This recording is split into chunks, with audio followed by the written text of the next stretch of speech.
बोलिए सदगुरुदेव भगवान की। सबसे पहले जो परिषद विराजमान श्रीमती कमला देवी वो आए, भागवत जी का पूजन करें और पूज्य महाराज जी से आशीर्वाद करें। इसके बाद श्री मंजुल दुबे जी और उनकी धर्मपत्नी इंदिरा दुबे वो आए, पूज्य गुरुदेव भगवान का माल्य पूजन करें, भागवत जी का पूजन करें और गुरुदेव भगवान से आशीर्वाद करें। फूल बरसाओ मेरे गुरुदेव, मेरे गुरुदेव फूल बरसाओ मेरे गुरुदेव आए हैं, मेरे गुरुदेव आए।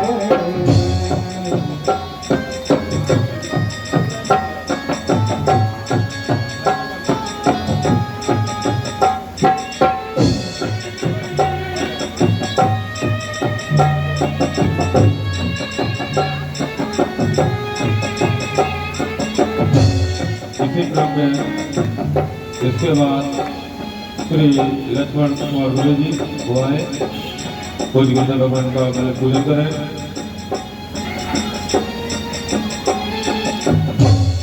गुरु ब्रह्मा गुरु विष्णु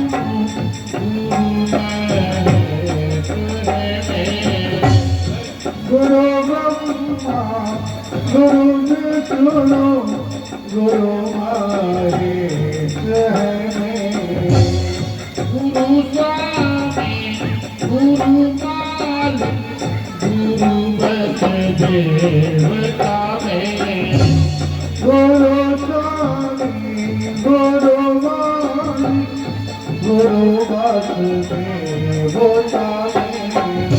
इसके बाद श्री राजेश दुबे जी और नितिन दुबे जी और विपिन दुबे जी ये लोग आए, पूज्य गुरुदेव भगवान का पहले पूजन करें तो गुरुदेव भगवान से आशीर्वाद करें। अकेले ही आओ, आज अकेले आओ, जगह कम है ना, एक ही लोग आओ।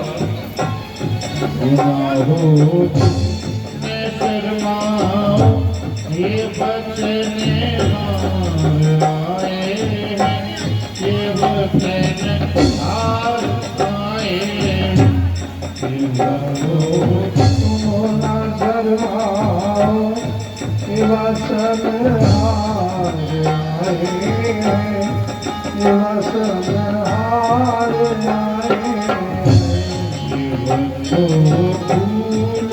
बरसाओ मेरे गुरुदेव आए। इसके बाद जो भी व्यास करना चाहे वो आ सकता है और पूजन कर सकता है।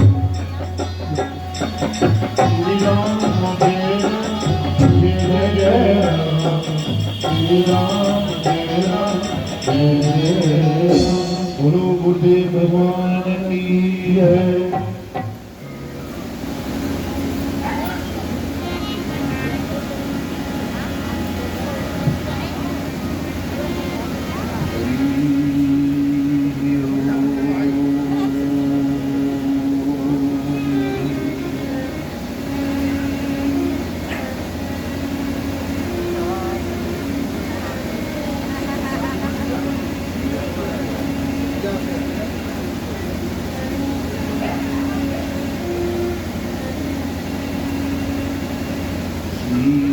गणेशाय नमः।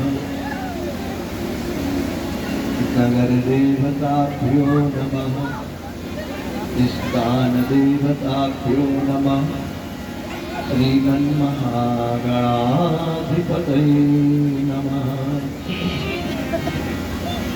कृष्णत्वदीय पदपङ्कजपञ्जरां ते अद्यैव मे विशतु मानसराजहंसः।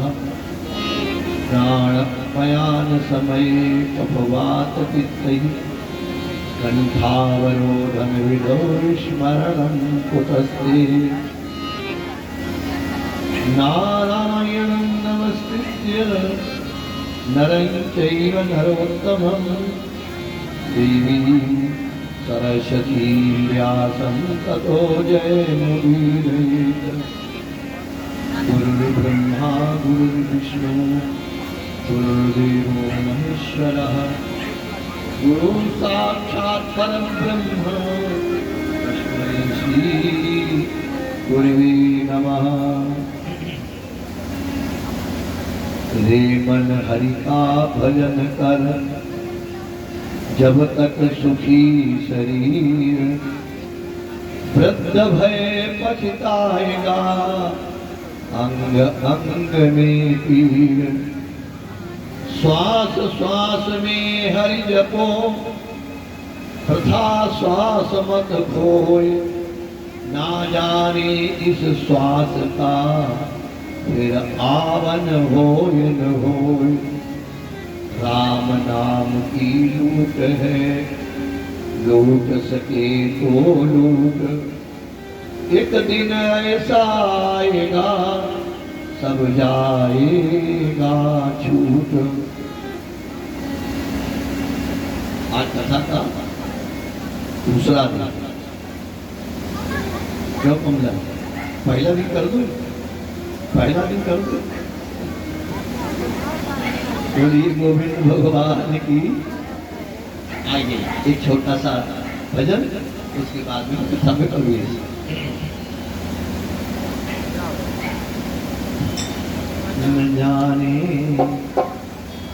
न जाने कौन से गुण पर दया निधि रीझ जाते। लगाने कौन से गुण पर दया रीझ जाते। लगाने कौन से गुण पर दया रीझ जाते। और से गुण पर दया जाते। यही हरि भक्त गाते हैं, यही हरि भक्त गाते हैं, यही सदग्रंथ कहते हैं। यही हरि भक्त गाते हैं, यही सदग्रंथ कहते हैं। जाने कौन से गुण पर दया नहीं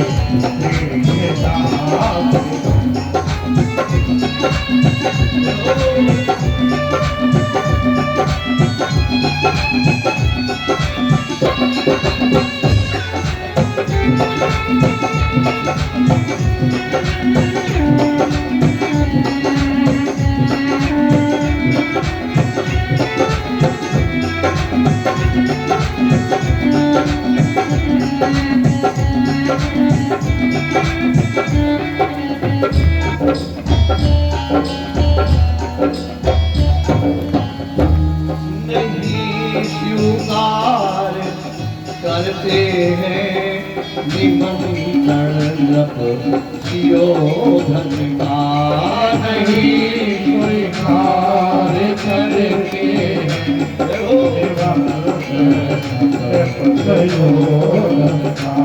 नहीं स्वीकार करते हैं निमंत्रण नृप सियोधन का। नहीं स्वीकार करते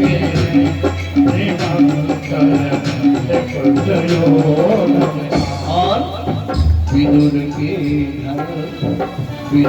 के घर स्वयं जाकर भोग छिलकों का लगाते हैं। विदुर के घर स्वयं भोग छिलकों का लगाते हैं।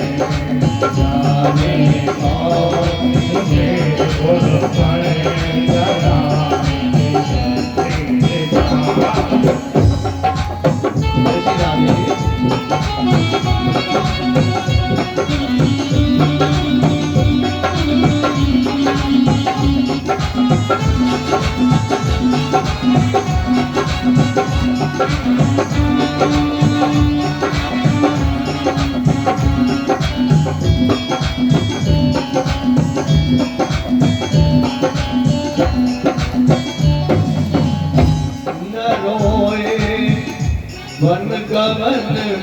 श्री पिता की वेदनाओं पर रोए बने कमल में पिता की वेदनाओं पर न रोए बंधवन तेरे पिता की वेदनाओं पर उठाकर गीत को मिलो आकर गीत को निजो पालो कहाते आकर गीत को निजो दयालु महाते न जाने और से गुण में दया दीजिए जाने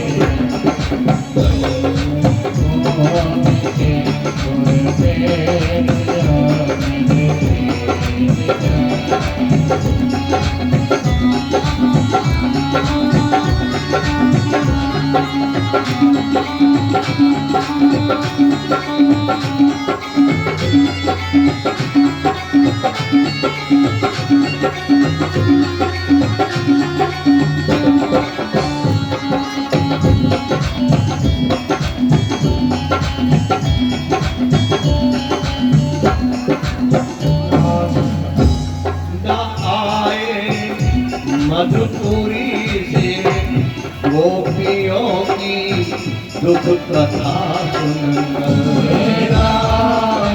मधुपुरी के गोपियों की दुख कथा सुनकर आए गोपियों की मधुपुरी के दुख कथा सुनकर द्रुपद जाति पुकारों पर द्रुपद जाति पुकारों पर वाली वाली आ गया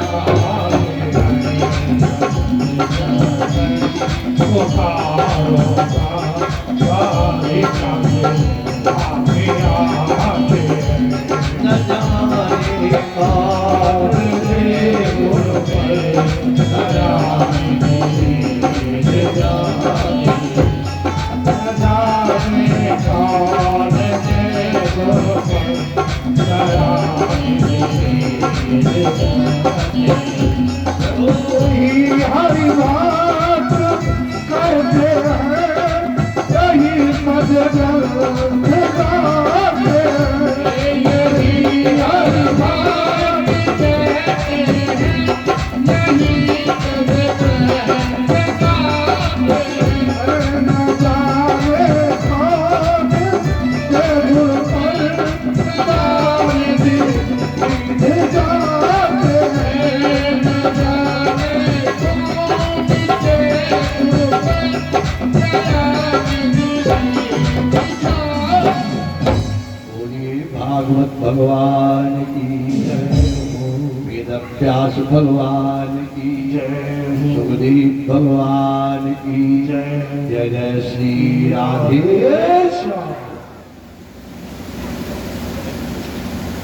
परम पवित्र राजा परीक्षित जी का आसन जिस पर विराजमान श्रीमती कमला और उनके स्वर्गीय पिता पति राजकुमार दुबे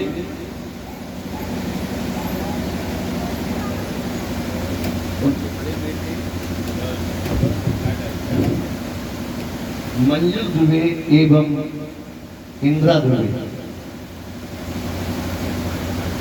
और उसके बाद राजेश दुबे, मधु दुबे, नितिन दुबे, अंबिका दुबे, विपिन दुबे, ज्योतिमा दुबे, शिवम दुबे, आकांक्षा दुबे, लल्ला दुबे, चंदन दुबे, श्रेयांश दुबे, पार्थ दुबे, आदित्य दुबे और अरुण दुबे। वाह! राकेश पाठक, रत्नेश दुबे एवं ममता दुबे, विशाल चतुर्वेदी, रेवती चतुर्वेदी, सुधांशु तिवारी एवं शिवांगी तिवारी और विनीत हैं लक्ष्मण कुमार दुबे और उषा। अब तो सबके नाम आ गए होंगे। सभा मंडप पे बैठे हुए सभी भक्तगण, माताओं, बेटियों, बच्चों, जितने लोग यहाँ कथा श्रवण करने के लिए पधारे हुए, अच्छी ये बताओ, ऐसा कोई तुमने देखा है दुनिया में जो ये कहे कि मैं सर्व सुखी हूं? है कोई कृष्णाकुंज या मैनपुरी में या कहीं भी सर्व सुखी ऐसा हमारी सब में तो कोई कह नहीं सकता।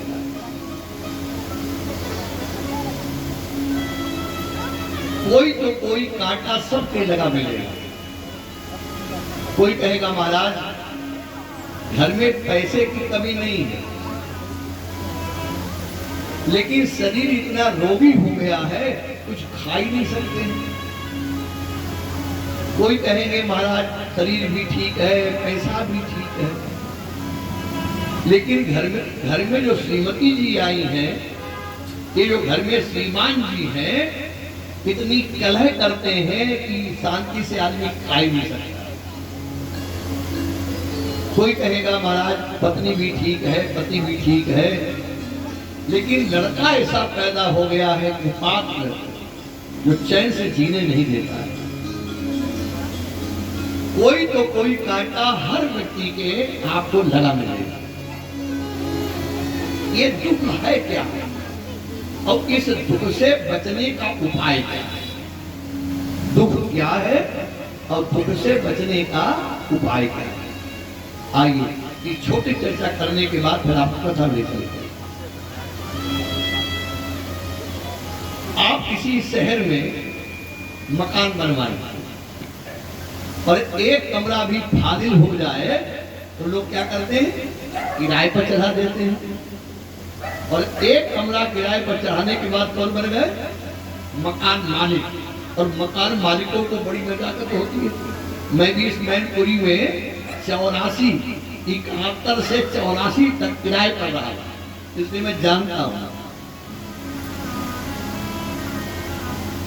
ऐसे ही व्यक्ति ने मकान बनवाया, एक कमरा किराए पर चढ़ा दिया। वो अपनी पत्नी को लेकर के शाम को आए किराए पर रहने के लिए, तो अपनी पत्नी के लिए एक सोने का 10,000 रुपए का हार बनवा। और आप जानते हो इन माताओं में एक विशेष गुण होता है। अगर ये बाजार से चूड़ी भी पहन के आएंगी और जब तक पूरा मोहल्ला न जान जाए तब तक इनकी रोटी बचने वाली नहीं। तो अब 10,000 का हार कैसे बचे? और तो कोई मिला नहीं, जान पहचान कर नहीं, सब मकान मालिक थी, उनके पास ले गई।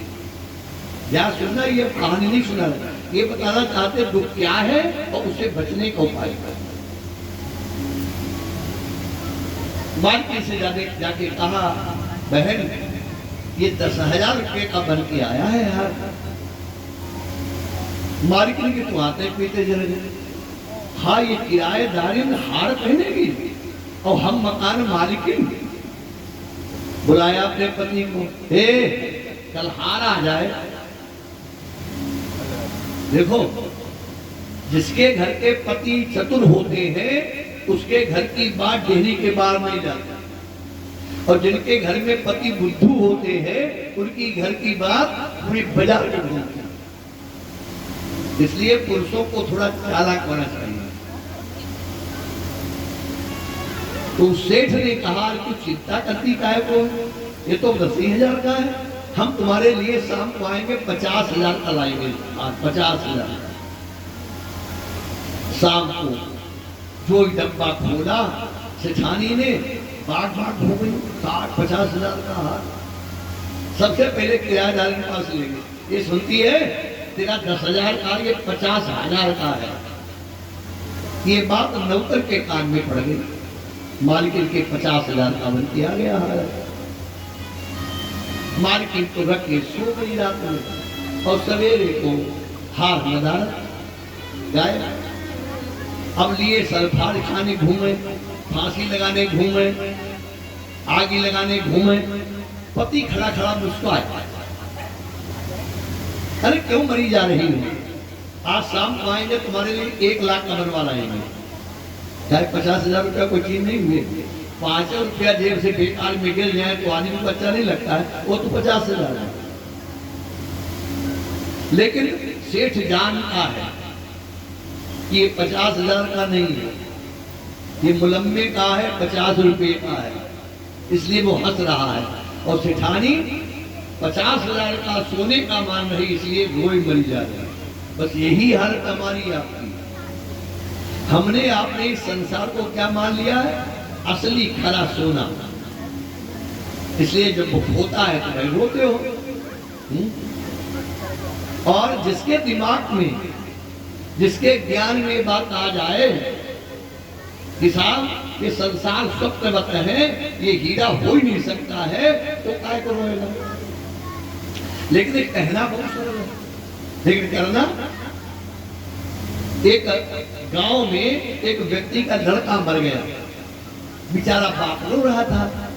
एक बाबा जी आए, बोले बेटा ये तो तुम्हारे पूर्व जन्म का दुश्मन था, अपना बदला लेने के लिए आया। संसार स्वप्नवत है, काय को रो रहे हो? बाबा जी की बात उसके समझ में आ गई, रोना बंद कर दिया। 6 महीने के बाद वो बाबा जी की कुटिया से निकला, देखे बाबा जी रोए बैठे। पूछा महाराज आप तो रो रहे हो? बोले क्या बताएं भैया, एक भक्त ने एक बकरिया दी थी दूध पीने के लिए, 3-4 दिन से बीमार थी, आज सवेरे मर गए। तो बाबा उस व्यक्ति ने कहा, जिसका लड़का मरा था, उसने कहा बाबा जी मेरा तो लड़का मर गया था, तब तो तुम कहते थे संसार स्वप्नवत है, और तुम बकरिया के लिए मरे जा रहे हो। देखो महात्मा ने बहुत अच्छी बात कही, बस ये जब तक दूर नहीं होगा तब तक दुख की निवृत्ति होने वाली नहीं है। क्या? महात्मा ने कहा लड़का तेरा मरी था, और बकरिया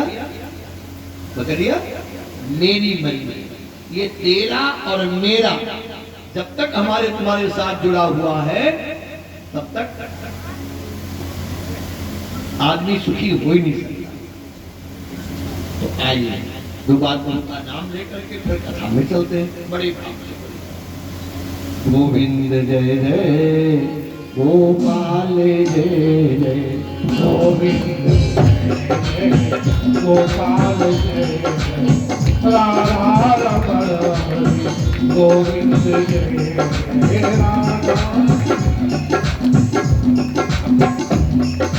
गोविंद बोलो चाहे गोपाल बोलो, गोविंद बोलो चाहे गोपाल बोलो, राधा रमण हरि गोविंद बोलो, राधा रमण गोविंद बोलो, गोविंद बोलो जय गोपाल जय राधा रमण हरि गोविंद जय गोविंद जय जय गोपाल जय राधा रमण हरि गोविंद जय राधा रमण हरि गोविंद जय। बोलिए गोविंद भगवान की जय हो। आज दिन कौन है? मंगलवार। बोलिए पवन सुत हनुमान की जय हो। ऐसे थोड़ो भगवान आएंगे, कोई ताकत लगानी पड़ेगी, जरा ताकत लगाओ। बोलिए पवन सुत हनुमान की। आजकल जब शनिश्चर आता है किसी के ऊपर है, तो हनुमान ही रक्षा करते हैं। जिनके ऊपर शनिश्चर चल रहे हो, उनको हनुमान की उपासना करनी चाहिए। देखो अभी आप आचार्य विमलेश जी के द्वारा सुन रहे थे सती चरित्र, भागवत में थोड़ा है। इसके बाद में कथा आती है स्वाभु मनु शत्रुपा के दो पुत्र थे, एक का नाम था उत्तानपाद और एक का नाम क्या था? प्रियव्रत।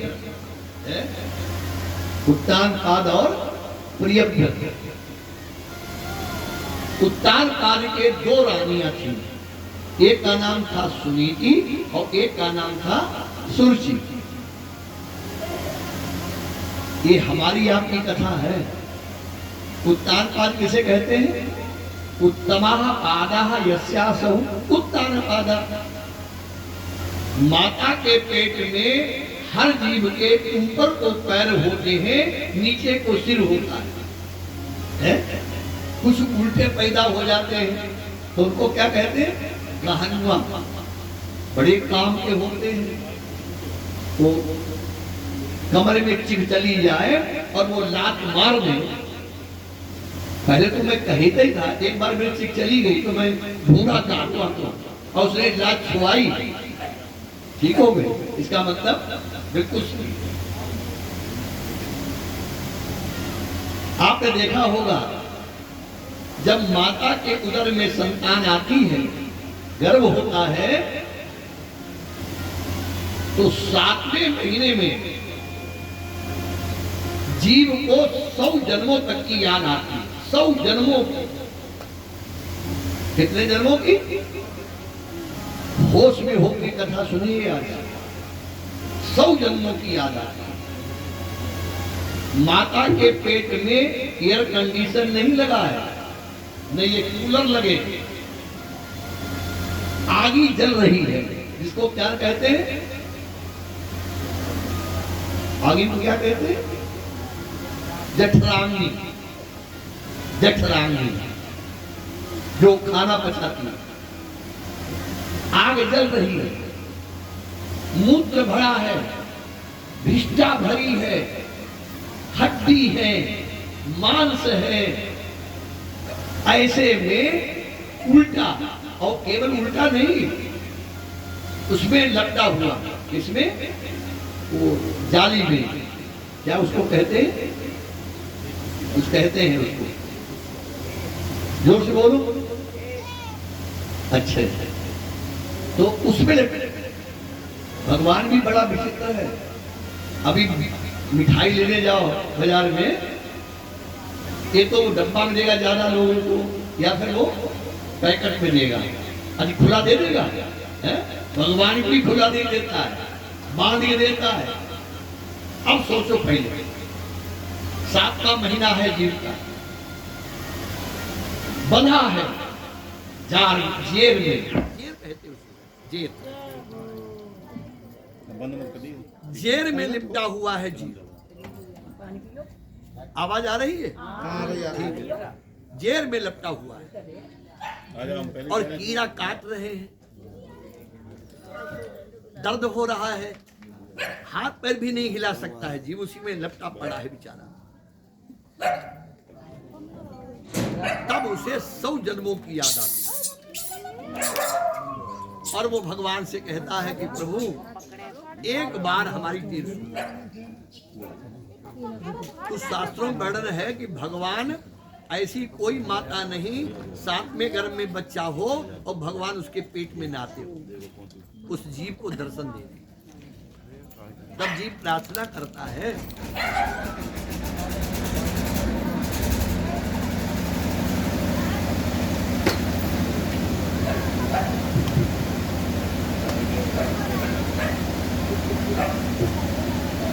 प्रभु एक बार हमें इसे आप बाहर कर दीजिए। मैं वादा करता हूं कि ऐसा काम करूंगा जो हमें दोबारा माता के पेट में आना ही नहीं। विचार करके देखो, ये हम तुम सब वादा करके आए हो, और इसका प्रमाण है जिस समय बच्चा पैदा होता है उसमें रोता है। मैंने सुना तो नहीं, मैंने पढ़ा है, कहा कहा कहा, माने जिसके दर्शन मैं कर रहा था अंदर, वो कहाँ चला गया। और तब तक आई दाई जी नर्स आके उन्होंने अपना अपवित्र हाथ बच्चे के मुंह में डाल दिया। बस वहीं से बच्चा तुमने देखा होगा हुआ हुआ हुआ करने लगता।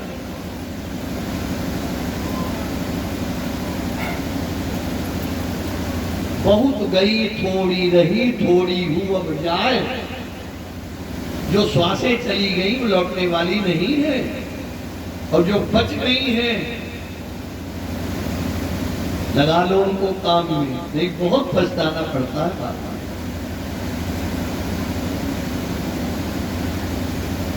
बहुत पछताना पड़ेगा, क्योंकि मरने के टाइम पर ये नाम निकलने वाला नहीं है।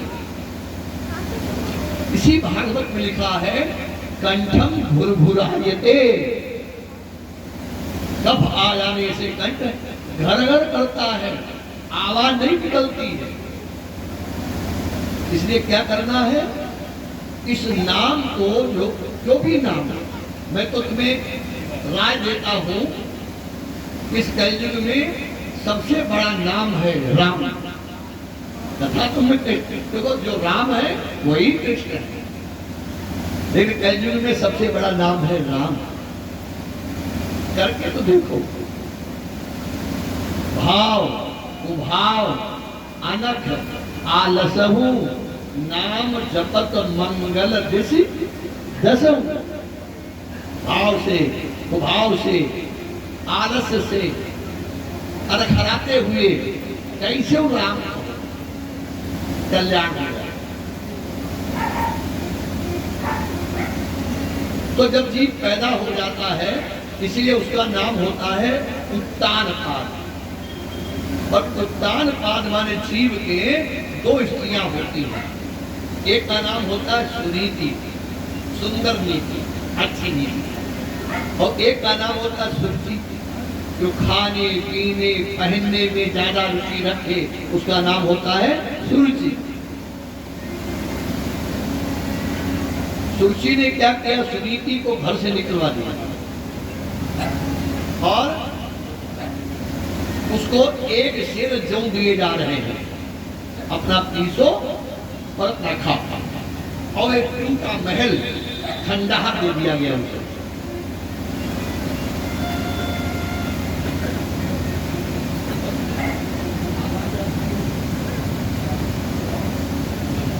इसे बंद कर दो।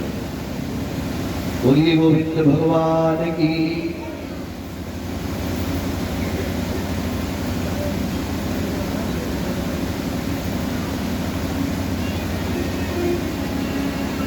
लेकिन महात्माओं की भक्ति कर रही है, संतों की सेवा कर रही है। एक दिन संत प्रसन्न हो गए, कहा बेटी कुछ मांग लो हमसे। तो जानते हो क्या मांगा, इसलिए इसका नाम है सुनीति। क्या मांगती है कि हमारी एक छोटी बहन है जिसका नाम क्या है, सुरुचि। महाराज उसके एक बेटा हो जाए बस। कौन मांग रहा है, जिसको एक शेर जो दिए गए हैं, पीसो खाओ और खंडहर दे दिया गया, वो कहती है इसका नाम है सुनीति। महात्माओं के नेत्रों में आंसू आ गया और कहा बेटी पहले तुम्हारे पुत्र हो, और वो ऐसा वैसा नहीं होगा। जब तक सूर्य चंद्रमा रहेगा तब तक जगती में तेरा नाम रोशन, उसके बाद उसकी बेटा। ऐसा कहते एक बार राजा कहीं शिकार खेलने जाता है,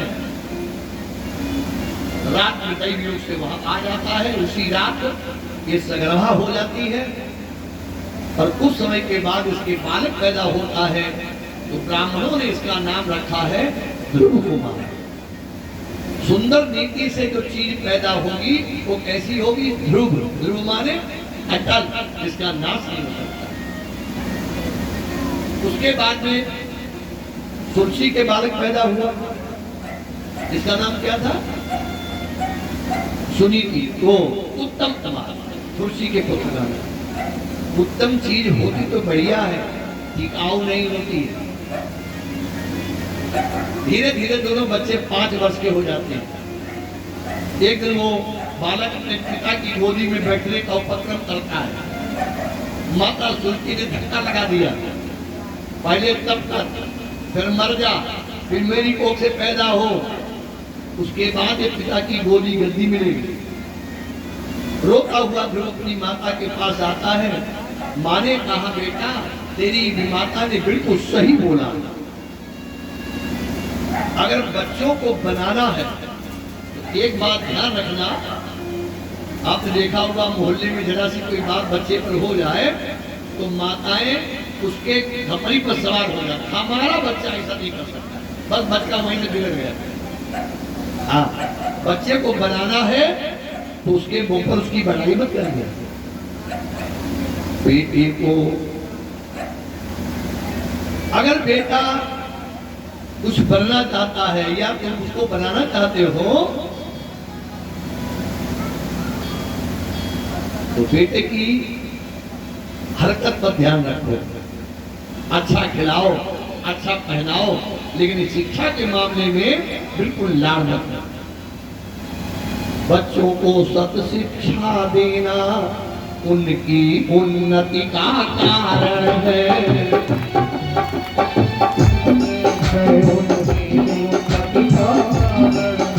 बेटों को सब शिक्षा देना उनकी उन्नति का कारण है, उनकी उन्नति का कारण है।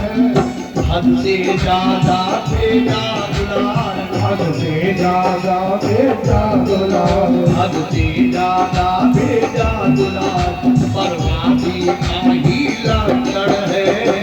ज्यादा बेटा दुलार बर्बादी का ही लक्षण है।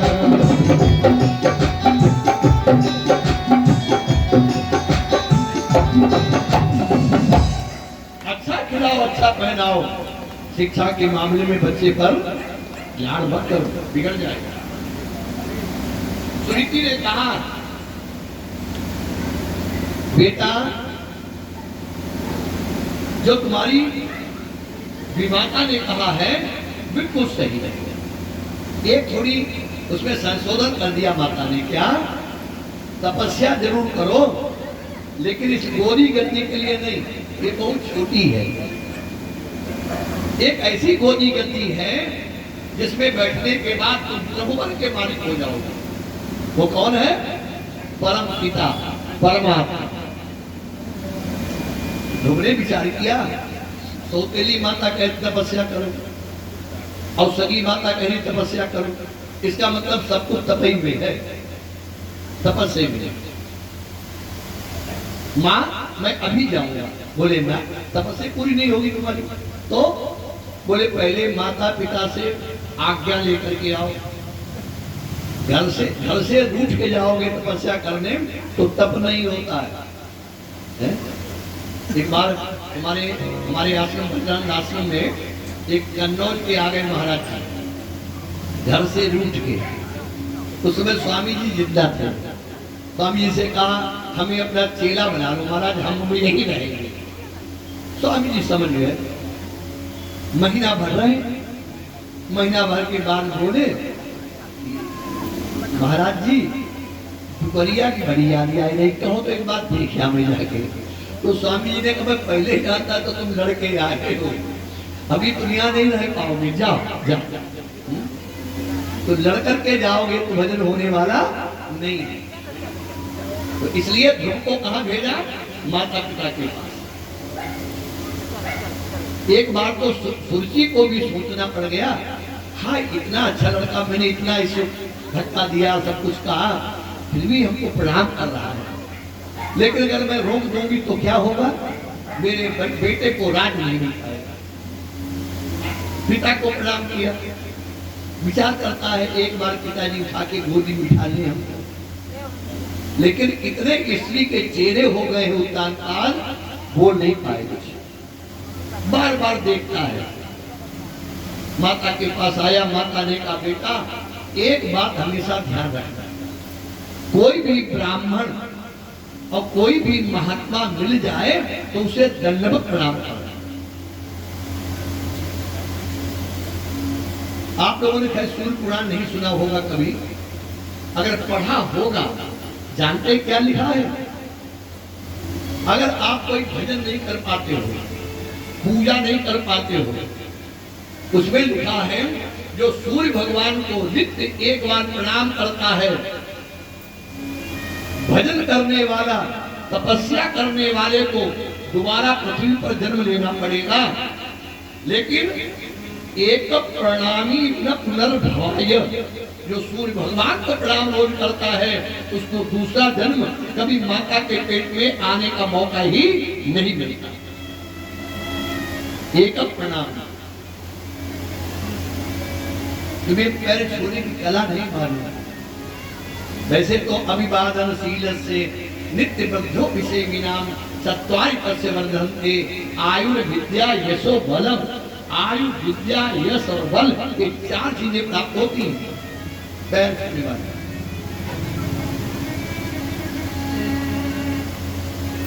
पंडितों के पास बातें बातें रह जाती है, तो रहता नहीं। ब्राह्मण जिसके घर में बैठ के भजन करता है, जितना भजन किया आधा कोर चला गया, जिसकी जमीन में बैठ के भजन किया अब बचा आधा, और उसकी खाली तुमने रोटी मान भोजन क्या कर लिया तो आधे में से आधा चला गया, अब बचा तिहाई। और अगर किसी ने आपके पैर छू लिए तो सिया बलरामचंद्र की, इसलिए मैंने कहा ब्राह्मण केवल कुछ रहता नहीं, पैर छूने में फायदा है, पैर छुआने में बहुत बड़ा नुकसान है। लेकिन हम लोग नहीं बच पाते हैं, क्या करते हैं? ज्यादा नक्शेबाजी दिखाने भी ठीक नहीं होती है, इसलिए चुप हो जाता है। प्रणाम का बड़ा महत्व है। शायद तुमने मार्कंडे ऋषि का नाम सुना है, मार्कंडे ऋषि। इनको वरदान था कि 5 वर्ष के बाद तुम मर जाओगे। पूछा बड़े बड़े महात्माओं से, तो महात्माओं ने कहा इसको प्रणाम करना सिखा, प्रणाम। और ये गंगा जी के किनारे पर जाके बैठ गया, और जो भी आवे उसको प्रणाम करे। अब प्रणाम जब बच्चा कोई करता है तो क्या बोला जाता है? आयुष्मान भूया, माने तुम्हारी आयु बढ़े, ये भी बोलते हैं। एक दिन क्या हुआ, वहां सप्तऋषि आ गए, सब ऋषियों को प्रणाम किया, उनके मुंह से निकल गया आयुष्मान। पिता पास में बैठा था मार्कंडे जी का, मार्कंडे का नाम था। उन्होंने सब ऋषियों को पैर पकड़ लिए, महाराज आप तो आपका वचन तो नष्ट हो जाएगा, क्योंकि शंकर जी ने कहा है 5 वर्ष के बाद ये बच्चा मर जाएगा, और 5वीं में चल रहा है। सप्तऋषियों ने विचार किया हमारा वचन गड़बड़ हो जाएगा। उस बच्चे को लेकर के सीधे कहा पहुंचे ब्रह्मा जी के पास। बच्चा तो बिल्कुल सीधा पड़ा था, उसने जाके प्रणाम किया और ब्रह्मा के मुंह से निकल गया आयुष्मान भूया, उम्र बढ़े। सब ऋषि बोले भैया हम मुक्त करें, अब तुम बाप बेटा निपटो। मतलब बोले शंकर जी ने कहा है ये बच्चा मरने वाला है 5वीं वर्ष में, और तुम कह रहे आयुष्मान विधाता होके। अब बेचारे ब्रह्मा जी चक्कर में फंस गए। ब्रह्मा जी उस बच्चे को लेकर के गए विष्णु भगवान के पास।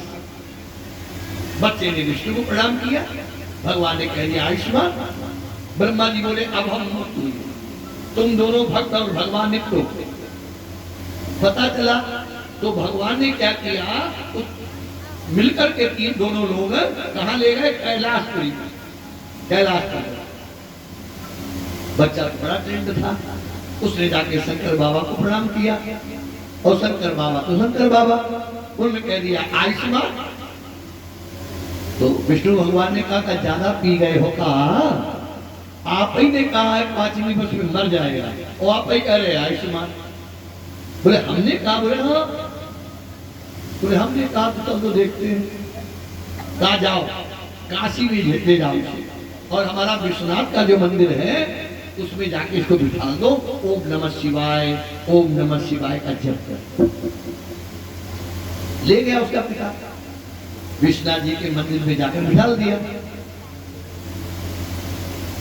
और उसी समय यमराज के दो दूत आ गए लेने के लिए, समय पूरा हो चुका था उसका। तो मारे भय के उसने भगवान शंकर का जो शिवलिंग था उसे पकड़ लिया। सोई भगवान शंकर सामने प्रकट हो गए, बोले भैया इसे छोड़ दो। बोले महाराज आपकी आज्ञा है 5वें वर्ष में इसकी आयु समाप्त। बोले हमने कहा, बोले हमने अगर कहा है तो उसके 5 वर्ष सुन लो। चतुर्युग सहस्त्राणी ब्रह्मणो दिन मुच्यते। जब चारों युग 1000 दफे बीत जाते हैं तब ब्रह्मा का एक दिन होता है। चारों युग माने सतयुग, त्रेता, द्वापर, कलयुग, ये 1000 दफे बीत जाए तब ब्रह्मा का एक दिन। और हमारे एक दिन में 20 ब्रह्मा समाप्त हो जाते हैं। एक दिन में शंकर लेने का 20 ब्रह्मा समाप्त होते हैं। ऐसे 5 वर्ष पूरे हो जाए तब इसे ले जाएंगे।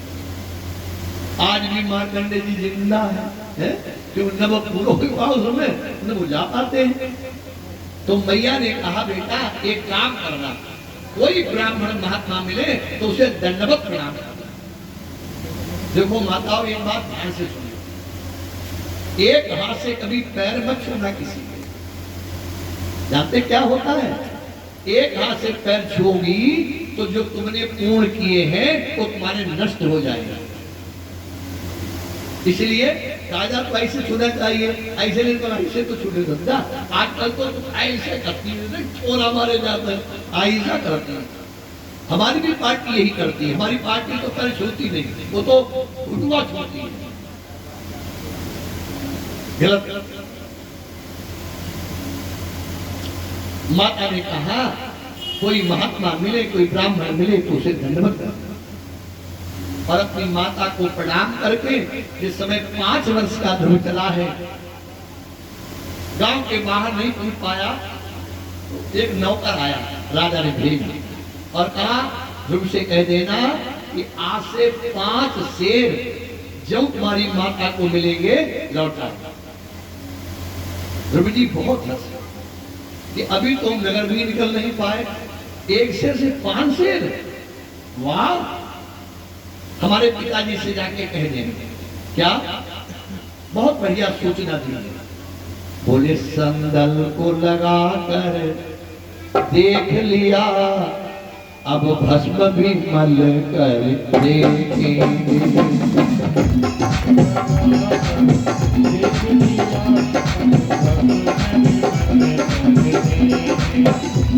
संदल को लगा कर देख लिया, अब मल कर जिस राम सीता राम मिले उस राह पे चल कर देखेंगे। राम सीता राम मिले उस राह पे चल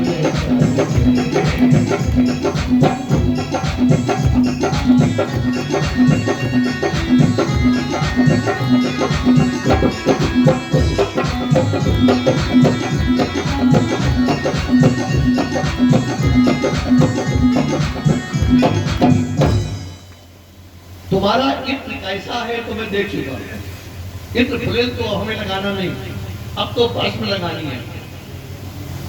5 साल का बच्चा स्कूल, पहले 5 साल तक बच्चा स्कूल में बिठाना नहीं जाता, 5वीं में बिठाना जाता था। और अब इतने बड़े हुई पाए झोंक ही आई मामा, अपनी भावई मिटाने के लिए स्कूल में झोंक नहीं जाओ। बच्चे क्यों बिगड़ रहे हैं? यही कारण है। 2 कारण है बच्चों के बिगड़ने का। एक तो एक जल्दी स्कूल में भेजना, उनको माँ का प्यार नहीं मिलता है, और दूसरे माँ का दूध नहीं मिलता। माताएं क्या करती हैं?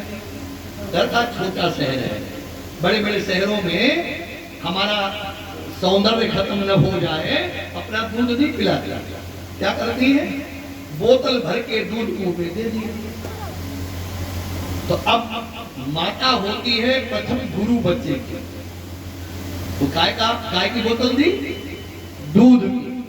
पहली दूध की बोतल दी है, और जब वो बड़े हुए तो काय की बोतल आ गई उनके हाथ में, शराब की बोतल आ गई। और जब वो बूढ़े हुए तो ग्लूकोज की बोतल आ गई। फिर बोतल का साथ नहीं छोड़ती बेचारी।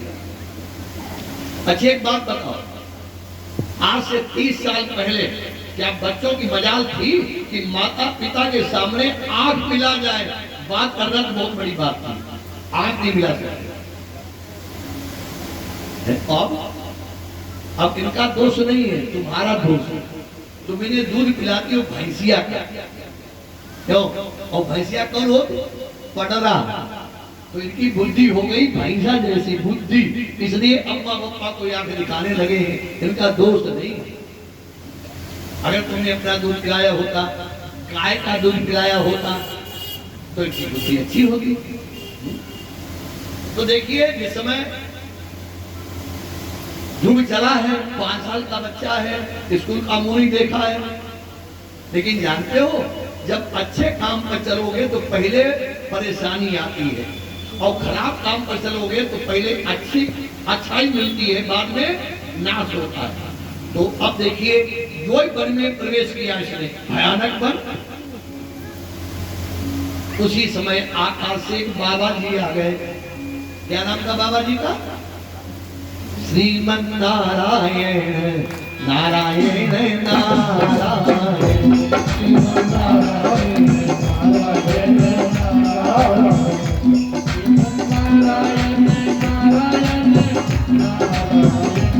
श्रीमन नारायण नारायण नारायण, भगवान नारायण नारायण नारायण, भगवान नारायण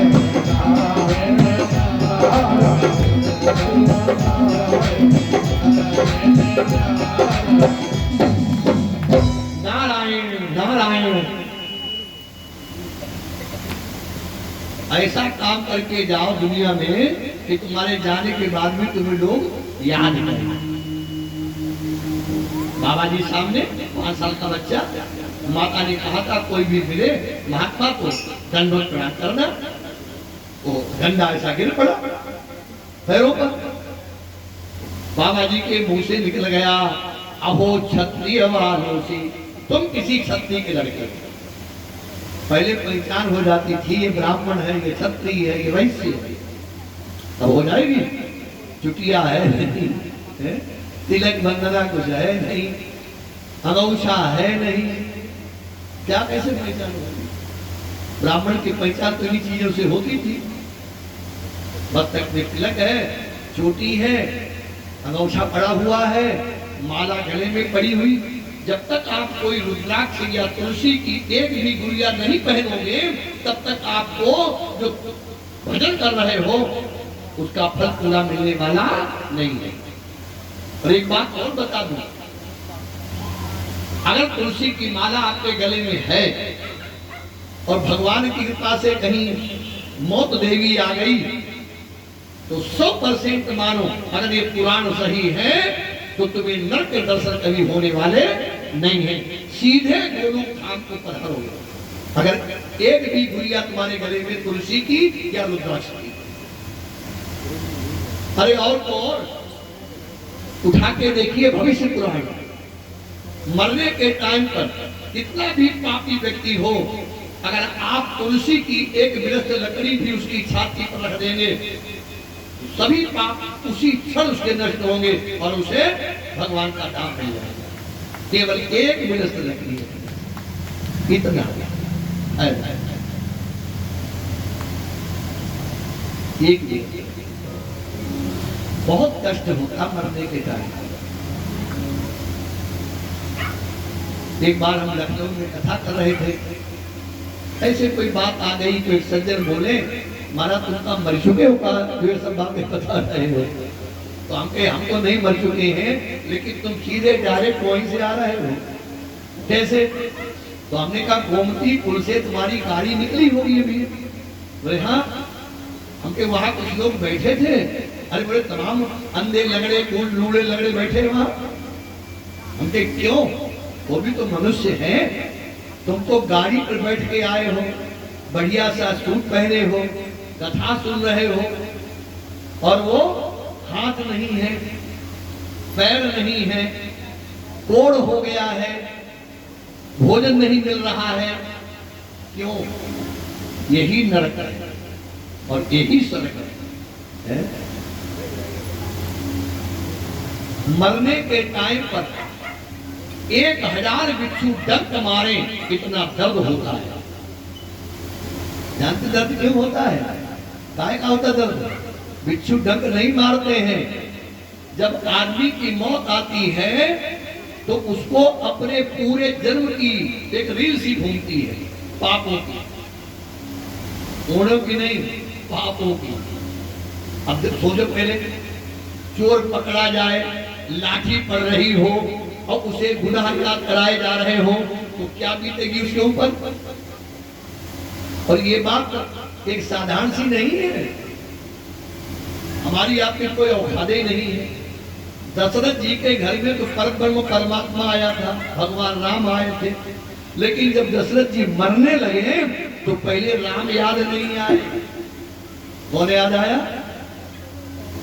कि तापस अंध श्राप सुधी आई,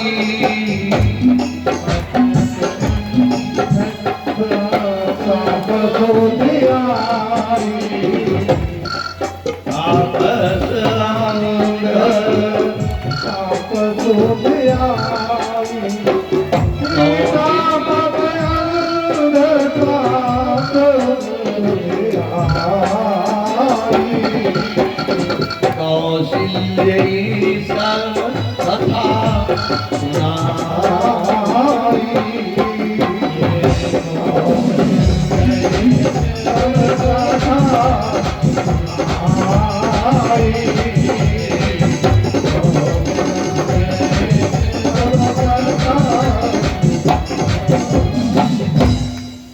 अंधे माता पिता की याद आती है दशरथ जी को, तो मरने के टाइम पर पाप पहले याद आते हैं। बहुत कष्ट होता होगा उस समय। जितने हम लोग बैठे हैं अपने में बड़े पुण्यात्मा हम लोग मानते, अरे महाराज हमने कहो कोई पाप नहीं करे, तो एकांत में बैठ के अपने अंदर झांकना, अपने अंदर झांकना। तो हमारी समझ में 99.5% पाप होंगे और आधा % पुण्य होगा। कभी याद करना। मैं तो कभी कभी बड़ा घबरा जाता हूँ कि हे भगवान क्या होने वाला है। 99.5% पाप और आधा। ये केवल माला घुमाना पूर्ण नहीं है, भजन नहीं है कि माला घुमा दी, दुनिया को दिखा दिया कि हाँ नहीं भजन कर रहे हैं ना।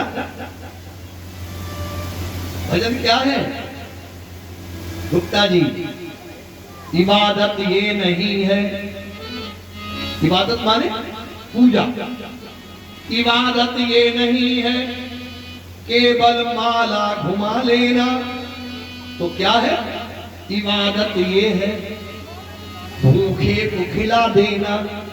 इबादत ये है रोते को हंसा देना। इबादत ये है उजड़े को बसा देना। इबादत ये नहीं है केवल माला।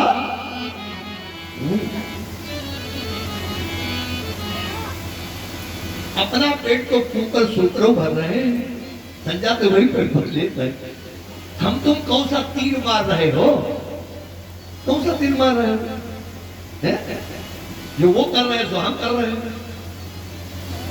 बस हम में उनमें अंतर यही है, हम लोगों में ज्ञान है और उस ज्ञान के हिसाब से कोई गरीब को देखो, किसी दुखी को देखो तो उसके दुख में शामिल हो जाओ, भले थोड़ी देर के लिए, भले वचनों से शामिल हो जाओ, हो तो जाओ भैया। लोग तो हंसी उड़ाते हैं। अब बोले हो, बोलिए गोविंद भगवान की। तो देखो बाबा ने कहा तुम 36 के लड़के लगते हो।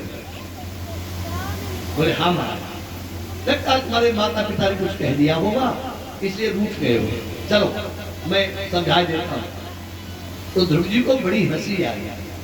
महाराज पहले तो आपने छत्ती बोल दिया, अब कहते हैं वापिस चले हैं? प्राण जाई परु बचन न जाई, रकुल रीति सदा चली आई, प्राण जाई पर बचन न जाई। महाराज मेरी इच्छा है कि मैं बिना अचल पदवी प्राप्त किए वापिस लौटूंगा नहीं। नारद जी ने कहा तुम्हें ये पदवी मिलने वाली नहीं। बोले क्यों? बोले तुमने अभी गुरु नहीं किया। और रामायण क्या कहती है कि गुरु बीनु भवनिधि तरिय न कोई, गुरु बीनु भवनिधि तरिय न कोई, गुरु बीनु भवनिधि तरिय न कोई,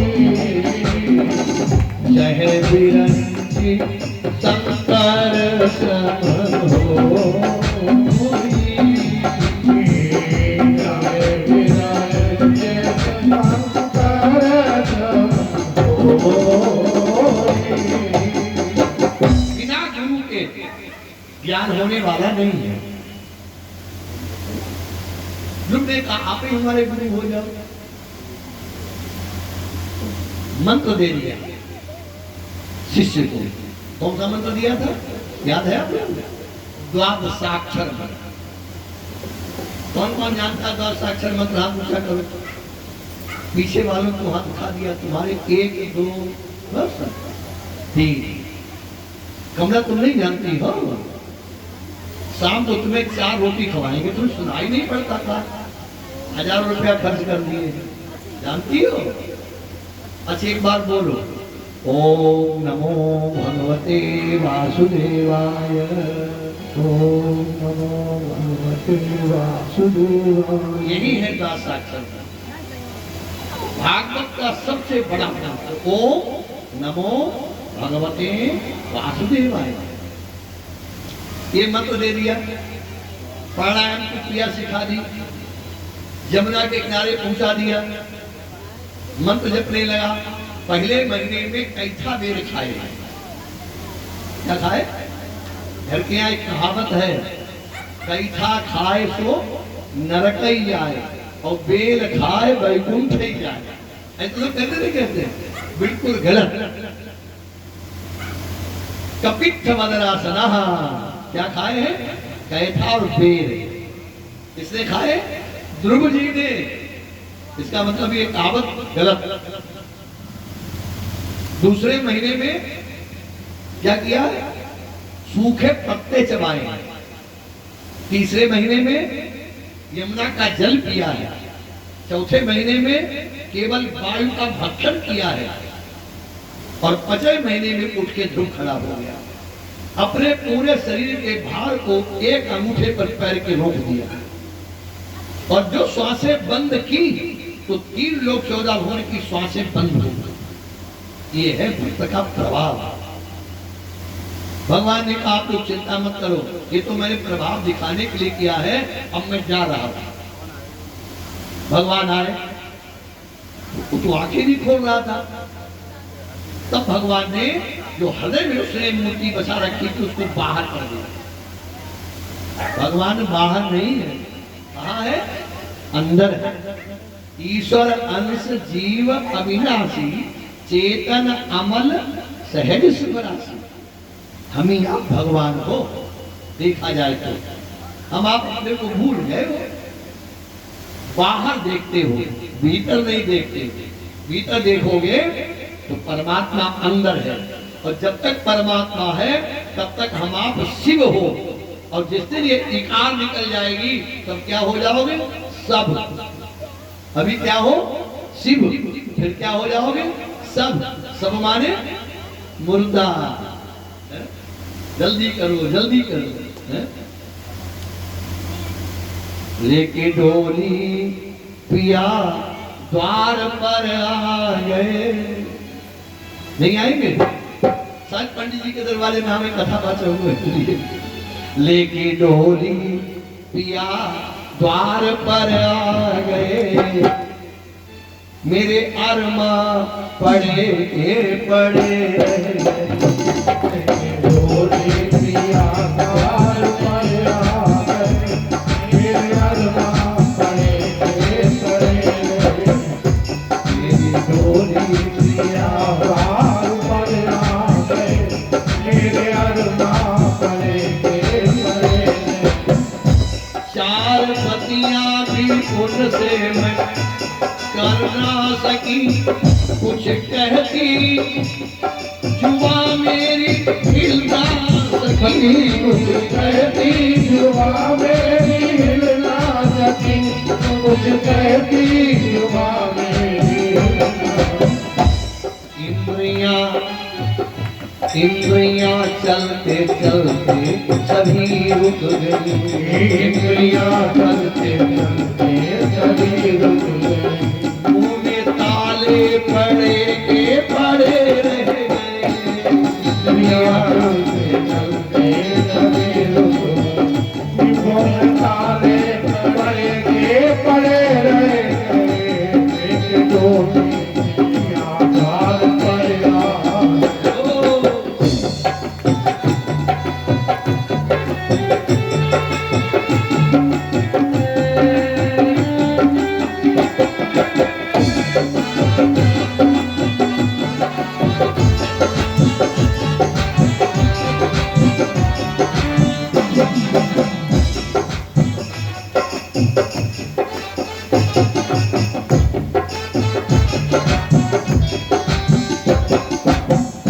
उनके आते ही उनके आते ही पतला गई उनको, रुक गई दिल की धड़कन सभी नारियां। रुक गई दिल की धड़कन सभी नारियां। रुक गई दिल की धड़कन सभी नारियां। सारा संसार मानव अदृश्य हो गया। सारा संसार मानव अदृश्य हो गया। मेरे नैना लड़े के लड़े रहे, सारा संसार मानव अदृश्य हो गया। मेरे नैना लड़के लड़े रहे, एक डोली पिया द्वार पर आए।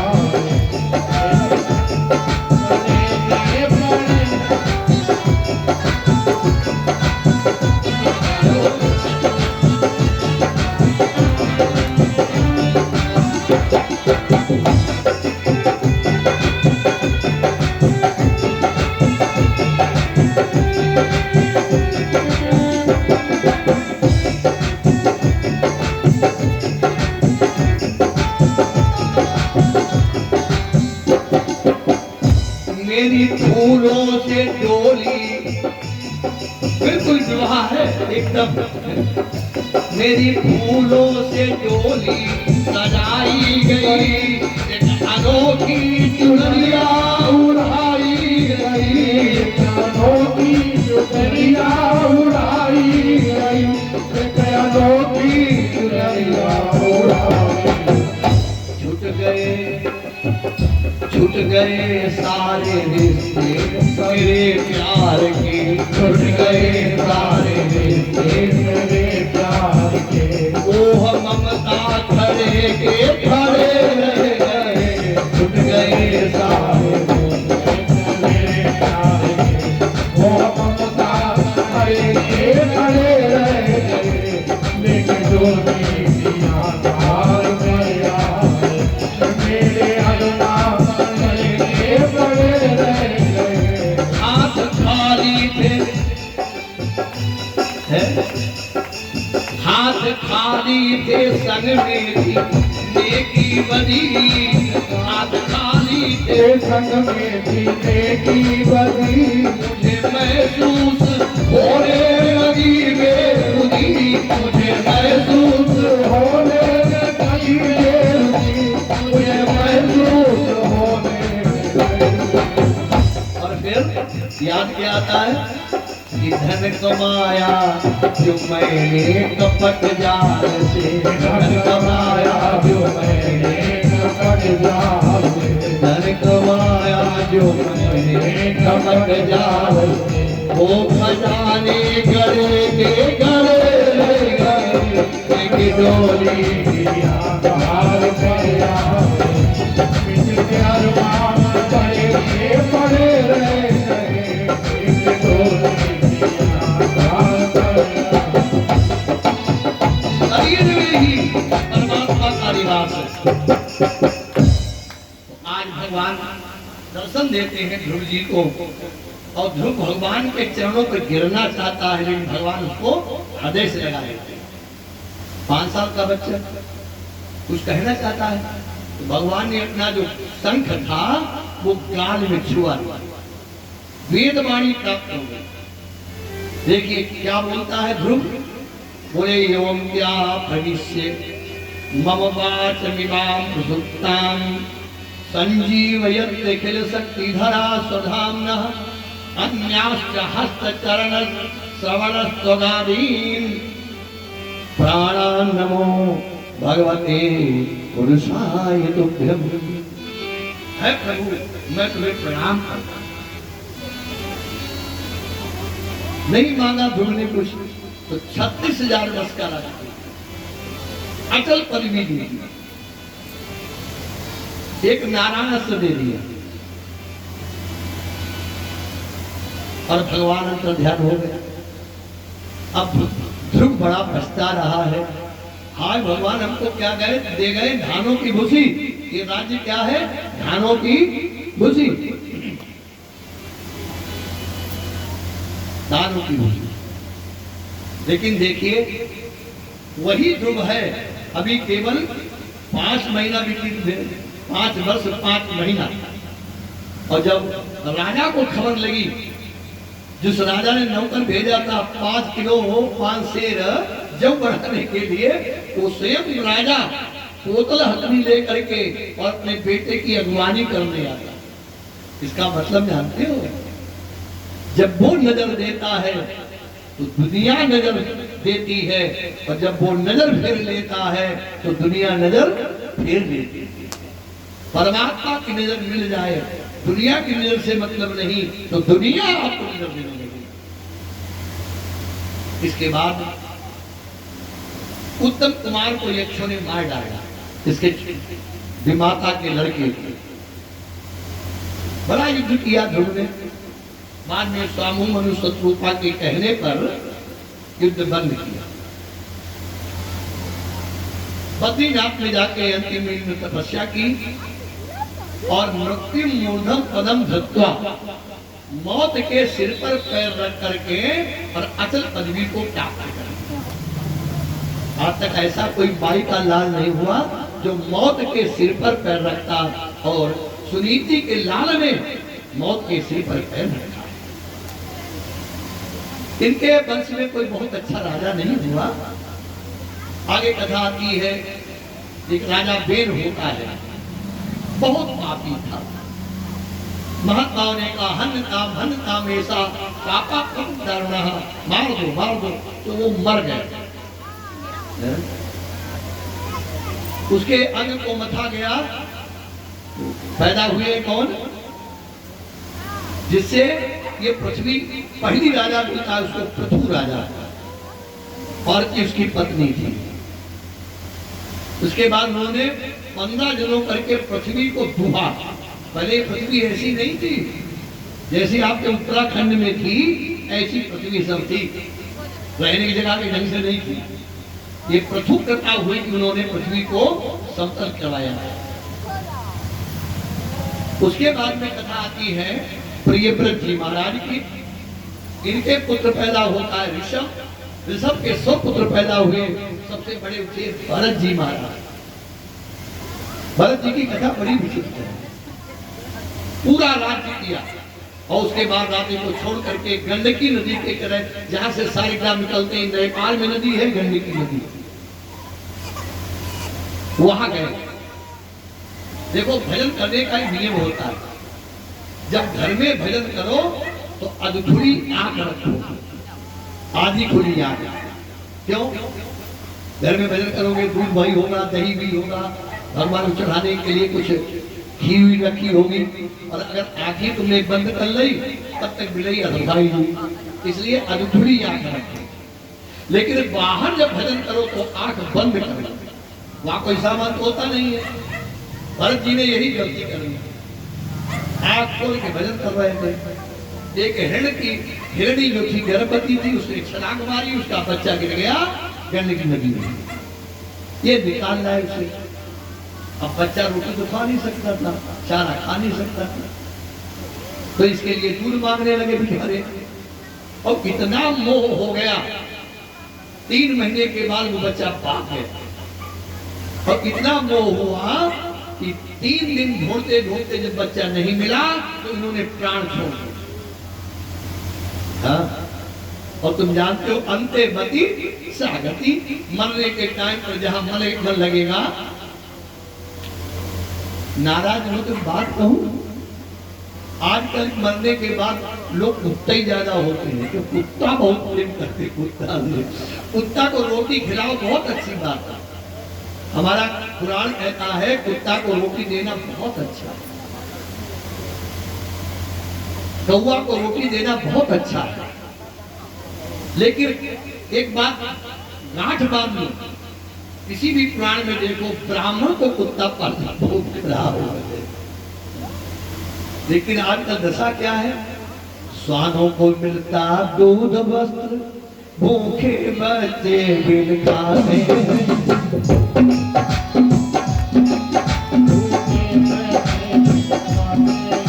स्वानों को मिलता दूध वस्त्र, मैं सही जान दूंगा, भूखे बच्चे बिन खाते हैं, भूखे बच्चे बिन खाते हैं। नदी में दीपक जिधर चारों की रात बिताते हैं।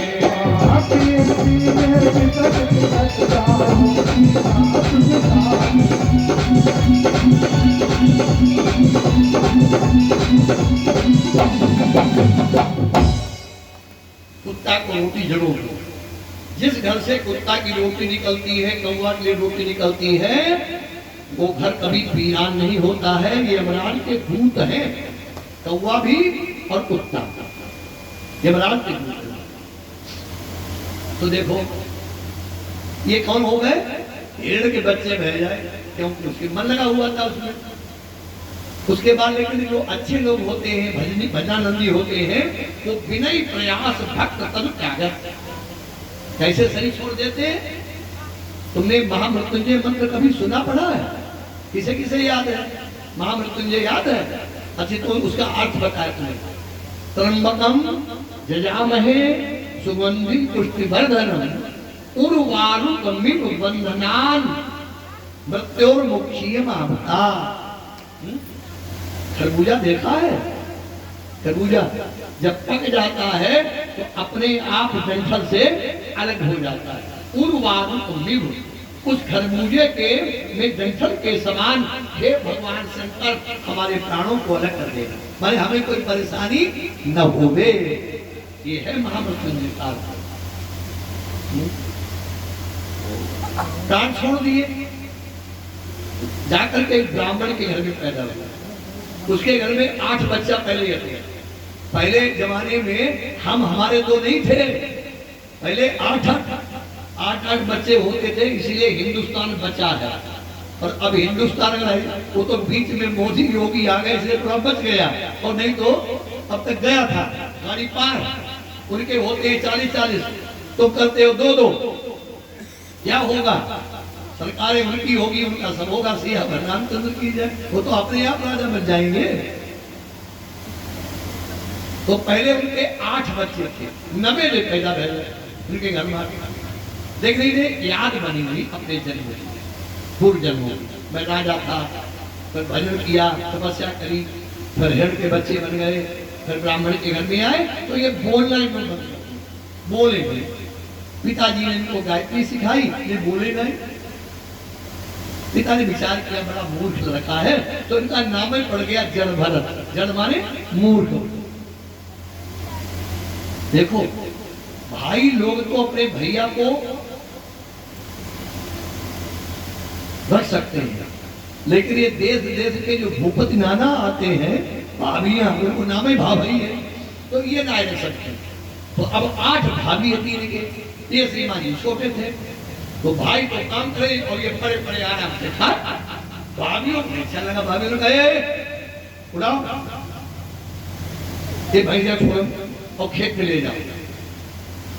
भरत जी ने ना ही नहीं करते थे किसी काम में। भरत जी ने भैंसियां खोल ले, विचार किया अगर आज चराई नहीं आज कल फिर चरवाई नहीं, इन्हें अपने खेत में दे जाए, सब खेत वही वही।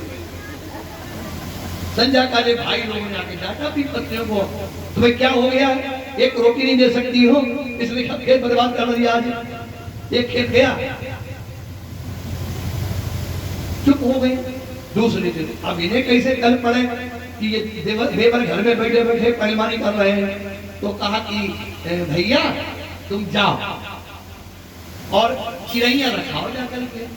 चिड़ैया खेत में पड़ रही है, तो वो चिड़ैया न पड़े, तो ये पहुंच गए वहां। मैरा पर बैठे थे, मैरा जानती हो कोई बनाया जाता था वहां, तो मैरा पर बैठ गए और बस शुरू कर दिया, आओ चिड़ियों खा लो खेत, यहाँ छोड़ दो खाली रेत, आओ चिड़ियों खा लो। संध्या तक सब बात कर रहे थे। भाइयों ने फिर नाराज हुए, हाय तुम ये क्या कर रही हो। तो भाइयों ने कहा सुनते हो, कल तुम ये कुछ नहीं करो, क्या करोगे, धोखा बनोगे, ऐसे खड़े हो जाओ खेत में जाओ। भरत जी ने कहा ये काम भगवान का भजन अच्छा होता, ऐसे ये धोखा नहीं कर देते हम लोग, गाड़ दिए। हाँ इनका भाग्य ऐसा खराब, एक सरदार ने बोला था कि मेरे पुत्र पैदा होगा तो हम नरबली चढ़ाएंगे, और तो कोई मिला नहीं, यही मोटे ताजे फंस गए, पकड़ लिए वे बेचारे, काली देवी के सामने बिठा ले गए। बढ़िया खूब गहने ऊपर से नीचे तक बलि को पहले पहनाए जाते थे, सोना सोना सोना न गए ऊपर से नीचे तक। तो देवी ने विचार किया ये तो नरबली, दूसरा ब्राह्मण बलि। देवी तो बहुत कुपित हो गई, उसने सभी दुष्टों का वध कर दिया और इनको बचा दिया। अब ये संध्या पहुंचे घर, ऊपर से नीचे तक लगे। बड़ी भाभी बोली मेऊ लला, छोटी बोली हमाओ लला, भाई बोली हमाओ लला, तले तले हमाओ हमाओ रही चीज तो नहीं उसने बोले लला अब फिर पहुंचो हो जाओ, ये तो बड़े थे तुम्हारे, फिर खड़े कर देंगे, फिर रात में खड़ो कर दो।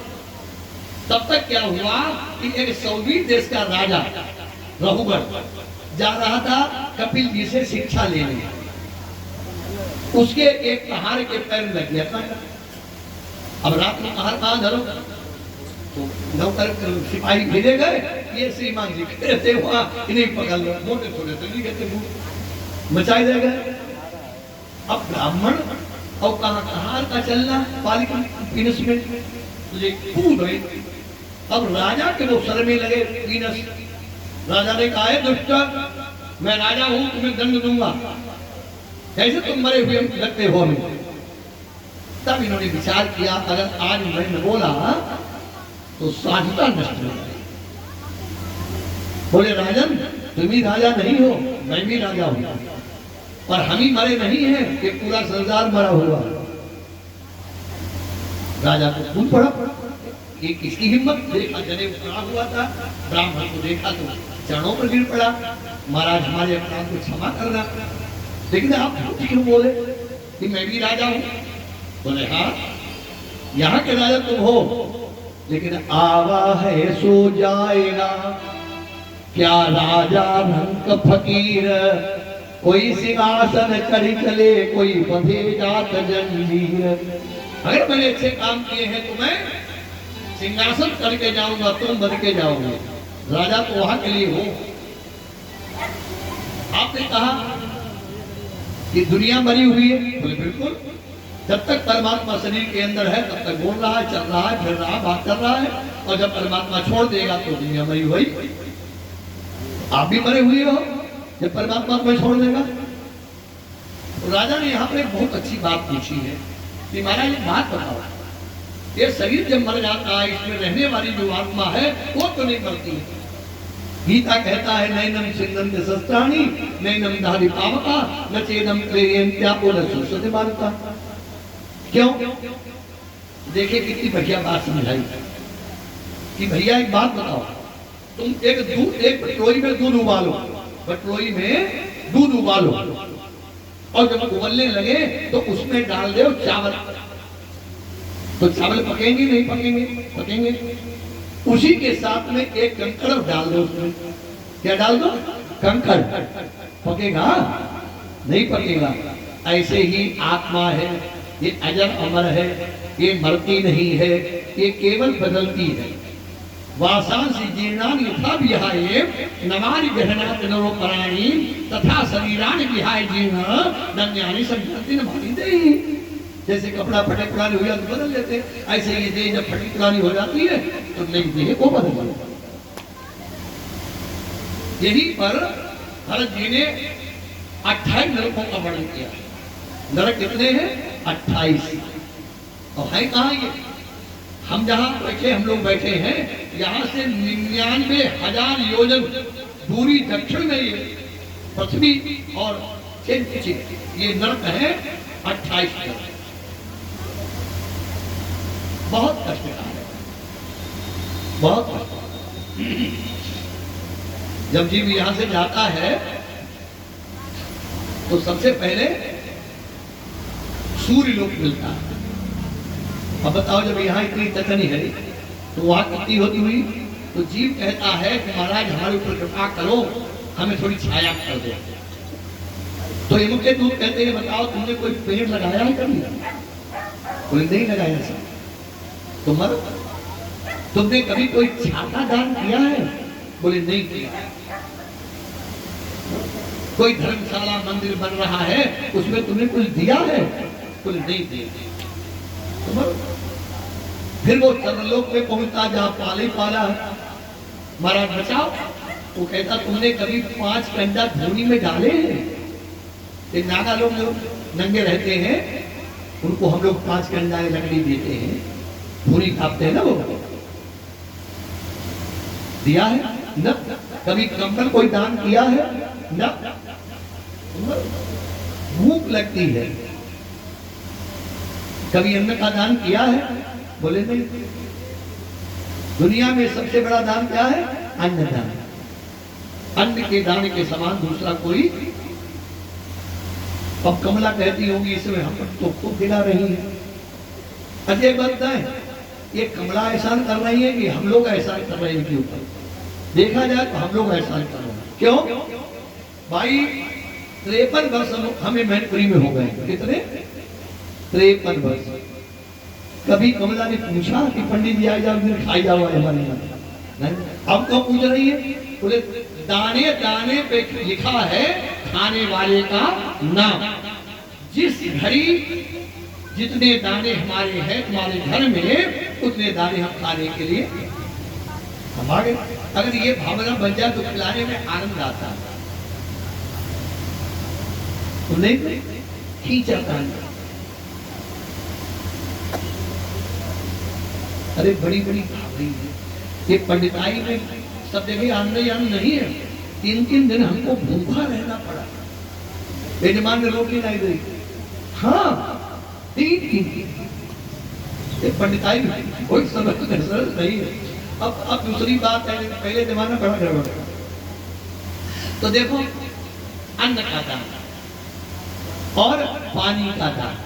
अब देखो जेठ बैसाख आ गए, हमारी अगर मान तो 5 दान जरूर कर लेना। और हमारा वादा है अगर ये पुराण सही है तो 5 दान करने वाला 21 पीढ़ी तक गरीब नहीं हो सकता है, अमीर ही होगा, धन की कमी नहीं होगी। और 5 दान है। पहला दान है पानी का दान। प्याऊ बिठा लो, नहीं प्याऊ बिठा सकते हो तो एक घड़ा भर के किसी ब्राह्मण को दान करना। लेकिन एक दान कर रहे हो, दान सबको नहीं दिया जाता है। शराब पीने वाला है, यहाँ तक कि अगर वो तंबाकू भी खाता है, ऐसे को भी अगर तुमने दान कर दिया तो सा दाता नरकम बलेत, देने वाला भी नरक को ही जाएगा। आज भी ये लिखा है पद्म पुराण में, सा दाता नरकम। तो देने के टाइम पर, दान देने के टाइम पर भोजन और पानी ये इसे अलग है। पानी बड़ा अच्छा लगता है। कभी अक्षय तृतीया पर आना, ये इसलिए बता देते हैं अक्षय तृतीया का किया हुआ दान कभी नष्ट नहीं होता। 2 तिथियां साल में ऐसी हैं जिन पे आप दान करें और कह भी दे तो आपका नष्ट नहीं होगा। एक तो अक्षय नवमी कार्तिक वाली और एक अक्षय तृतीया बैसाख वाली। कभी आना पास नहीं हो, दूर छोड़ो हो। तुम कहोगे कि पंडित जी बातें बड़ी बड़ी मारने कुछ करते पीते कि नहीं, आना देखना। 5 किलो शक्कर लेके मैं बैठता हूँ वही 9-10 बजे सड़क पर जाओ के लिए, और 4 बजे तक चलती है तो कमी नहीं होती। कोई जादू नहीं है। कोई आया 10 किलो डाल गया, कोई आया 25 किलो डाल गया। अरे अच्छा काम कोई शुरू तो करो। तुम अपनी जेब भरने की छोड़ दो अगर, तो आज भी भक्तों की कमी नहीं है। आपके पीछे चलने के लिए हजारों लोग तैयार रहते हैं। अभी एक मैंने आश्रम बनवाया अपने जन्मभूमि पर, 25 लाख रुपया लगा। एक पैसा मेरा नहीं लगेगा, भक्तों का लगा 25 लाख लग चुका। कहने का मतलब हमारा ये नहीं, पढ़ाई करने का नहीं मतलब ये है कोई भी अच्छा काम करो। अब गांव के हम रोज जाते हैं, साल में केवल 2 बार पहुंचता हूँ। एक तो अक्षय नवमी पर जाता हूँ। इस बार भी वहां भक्तों ने 100 रजाई बांटी थी गरीबों को। 150-200 साड़ियां बांटी गई, जूता चप्पल बांटे गए। तो ये सब हो जाता है, इसी बहाने हो जाता है वहां। तो पानी का दान क्यों किया जाता है? नहीं तो प्यासा मरना पड़ेगा। एक बैतरणी नदी और है, कितनी है? 100 योजन माने 400 कोस। उसमें पील, खून, मगरमच्छ भरे हुए, उसमें डाल दिए जाओगे। उससे बचने का उपाय क्या है? गौदान, गाय। आजकल जब हम अम्मा पापा मरने लगते हैं, अम्मा पापा सोचते हैं जब मरेंगे तो लड़का गौदान करेगा। अरे बुद्धिमानो, गैया आती है भैया वाली 15-20 हजार की, लड़का तो पागल है। कहा तुम्हारे मरे पर 20 हजार रुपया खर्च कर दी। क्यों खर्च कर दी? अरे अपने जिंदा रहते करो। नहीं किसी ब्राह्मण को देना है, बढ़िया सी गाय लेके अपनी कन्या को दो। जितना एक ब्राह्मण को देने का महत्व है, उतना ही कन्या को देने का महत्व है। बस शर्त है ये कमला। शर्त क्या है? उसके यहाँ पानी भी मत पीजिए। जब 20 नस जाए तो कन्या के यहाँ आप पानी पीजिए, वरना आजकल लोग जाते हैं बड़े बड़े खा रहे हैं 15 दिन, चले तो 100 रुपया पकड़ा जाए बिटिया का। कहाँ गए थे? बिटिया घिया गए थे, 15 दिन रहे, लेकिन 100 रुपया दे आए महाराज। 100 रुपया खाओ तुमने, खाओ तुमने 500 को और दे आए 100 रुपया। अगले जन्म में सूर बनना पड़ेगा, सूर। इसलिए भैया कन्या का अगर खाओ, मान लो आजकल नया जमाना है तो 10 गुना दे करके, एक खुराक खाई है तो 10 खुराक का उसको दिखाओ। हाँ जी, ये है नरक और स्वर्ग का वर्णन। देखो, अगर नरक में जाना है तो आपको कुछ नहीं करना है। स्वर्ग के लिए सब बातें ही थी, नरक के लिए कुछ नहीं। देखो कितनी फायदा है। जब आप यहाँ से चलो तो बढ़िया जूता चप्पल जिसकी दिखा चुरा ले लो। अभी फायदा है कि नहीं है? लेकिन अगले जन्म में आपको गधा बनना पड़ेगा या घोड़ा बनना पड़ेगा, उसमें कोई बात नहीं। अगले जन्म में की जाएगी। अगर आपको तीतुर बनना है तो किसी का अनाज चुरा दीजिए, तीतुर बन जाएंगे। अगर आपको मक्खी बनने का शौक है तो छोटे छोटे बच्चों के आगे मिठाई खाइए, बच्चों को मत दीजिए, मक्खी बन जाओगे। अगर आपको छछूदर बनना है तो किसी का महात्मा तेल चुरा ले। अगर तुम्हें कपड़ा मतलब तुम्हें रेशमी कीड़ा बनना है तो क्या करना? किसी का कपड़ा चुरा लीजिए। अगर तुम्हें कोढ़ी बनना है, बहुत बढ़िया उपाय, किसी का सोना चुरा लो। आजकल देखा है कभी कभी माताएं क्या करती, बरुआ गई और किसी बीवी को कुछ,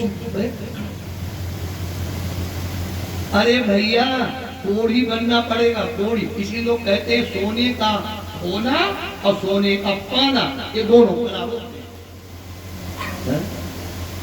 ये है नरक। तो फायदे फायदा है, लेकिन बाद में क्या होना है विचार कर लो।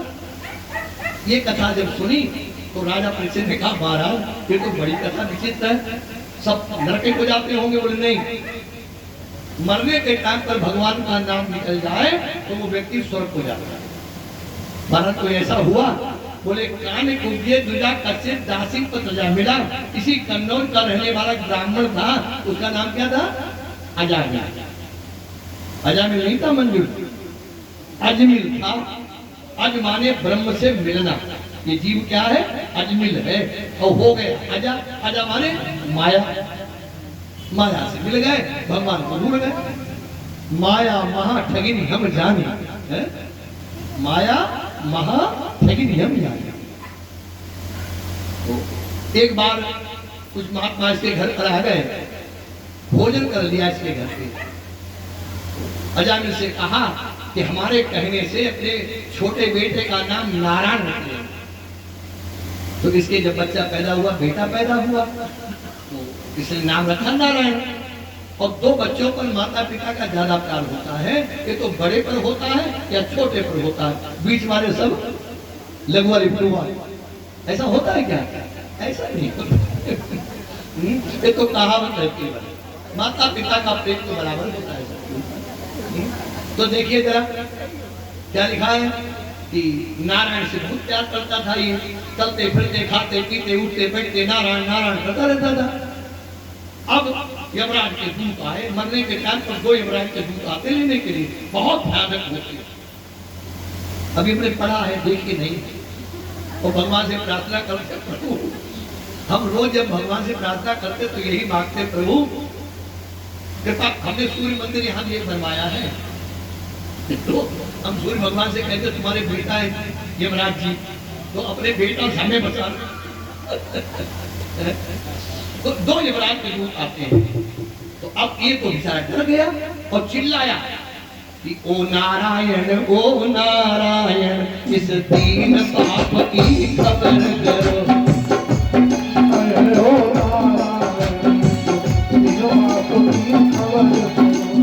ओ नारायण इस दीन पाप की खबर। ओ नारायण इनको छाती से अलग करो। ओ नारायण ओ छाती से अलग करो।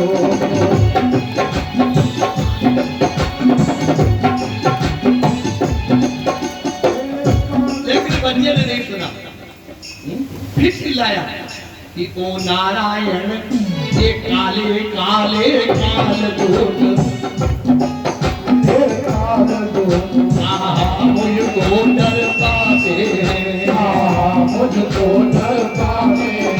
ओ नारायण ले बचा मुझे, नारायण ले बचा मुझे। ये बांधे मुझे लिए जाते हैं।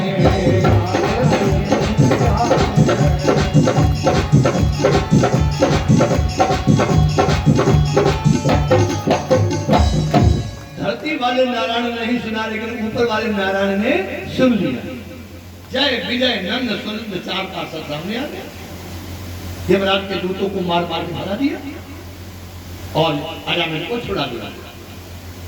जानते हो, फिर ये अजामिल गंगा जी के किनारे 12 वर्ष रहा है, रेणु भक्ति गंगा की।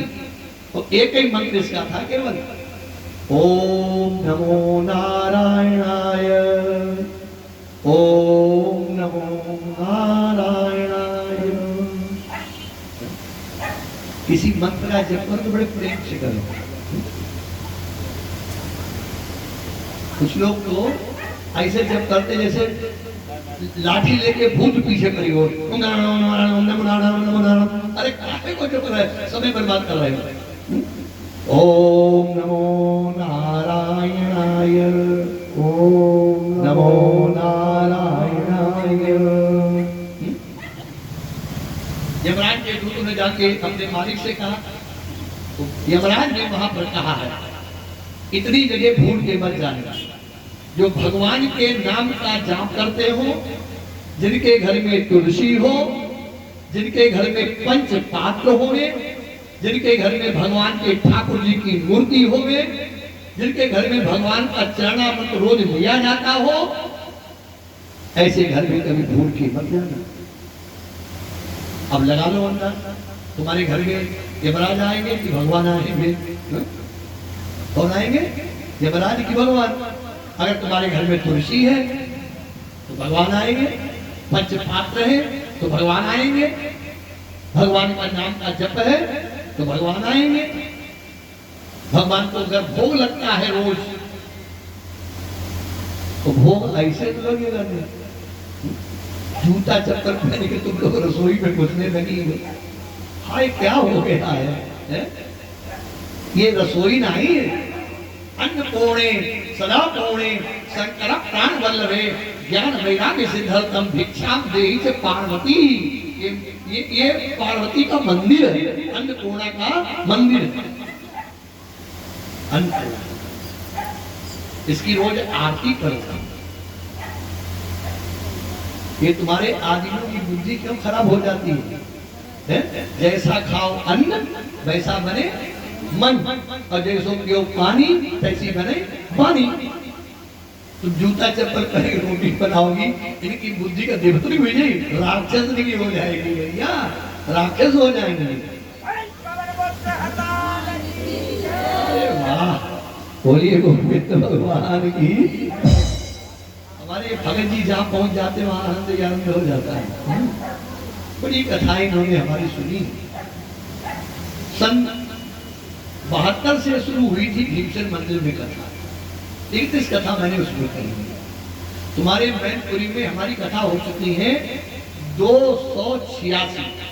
केवल मैनपुरी में बात करता हूँ, वैसे हो चुकी है 653 ये कथा चल रही है। 653 ये भक्त रहा लगभग सब कथाओं में हम भेजते हैं, और मंदिरों कथा में मिल ही जाता है।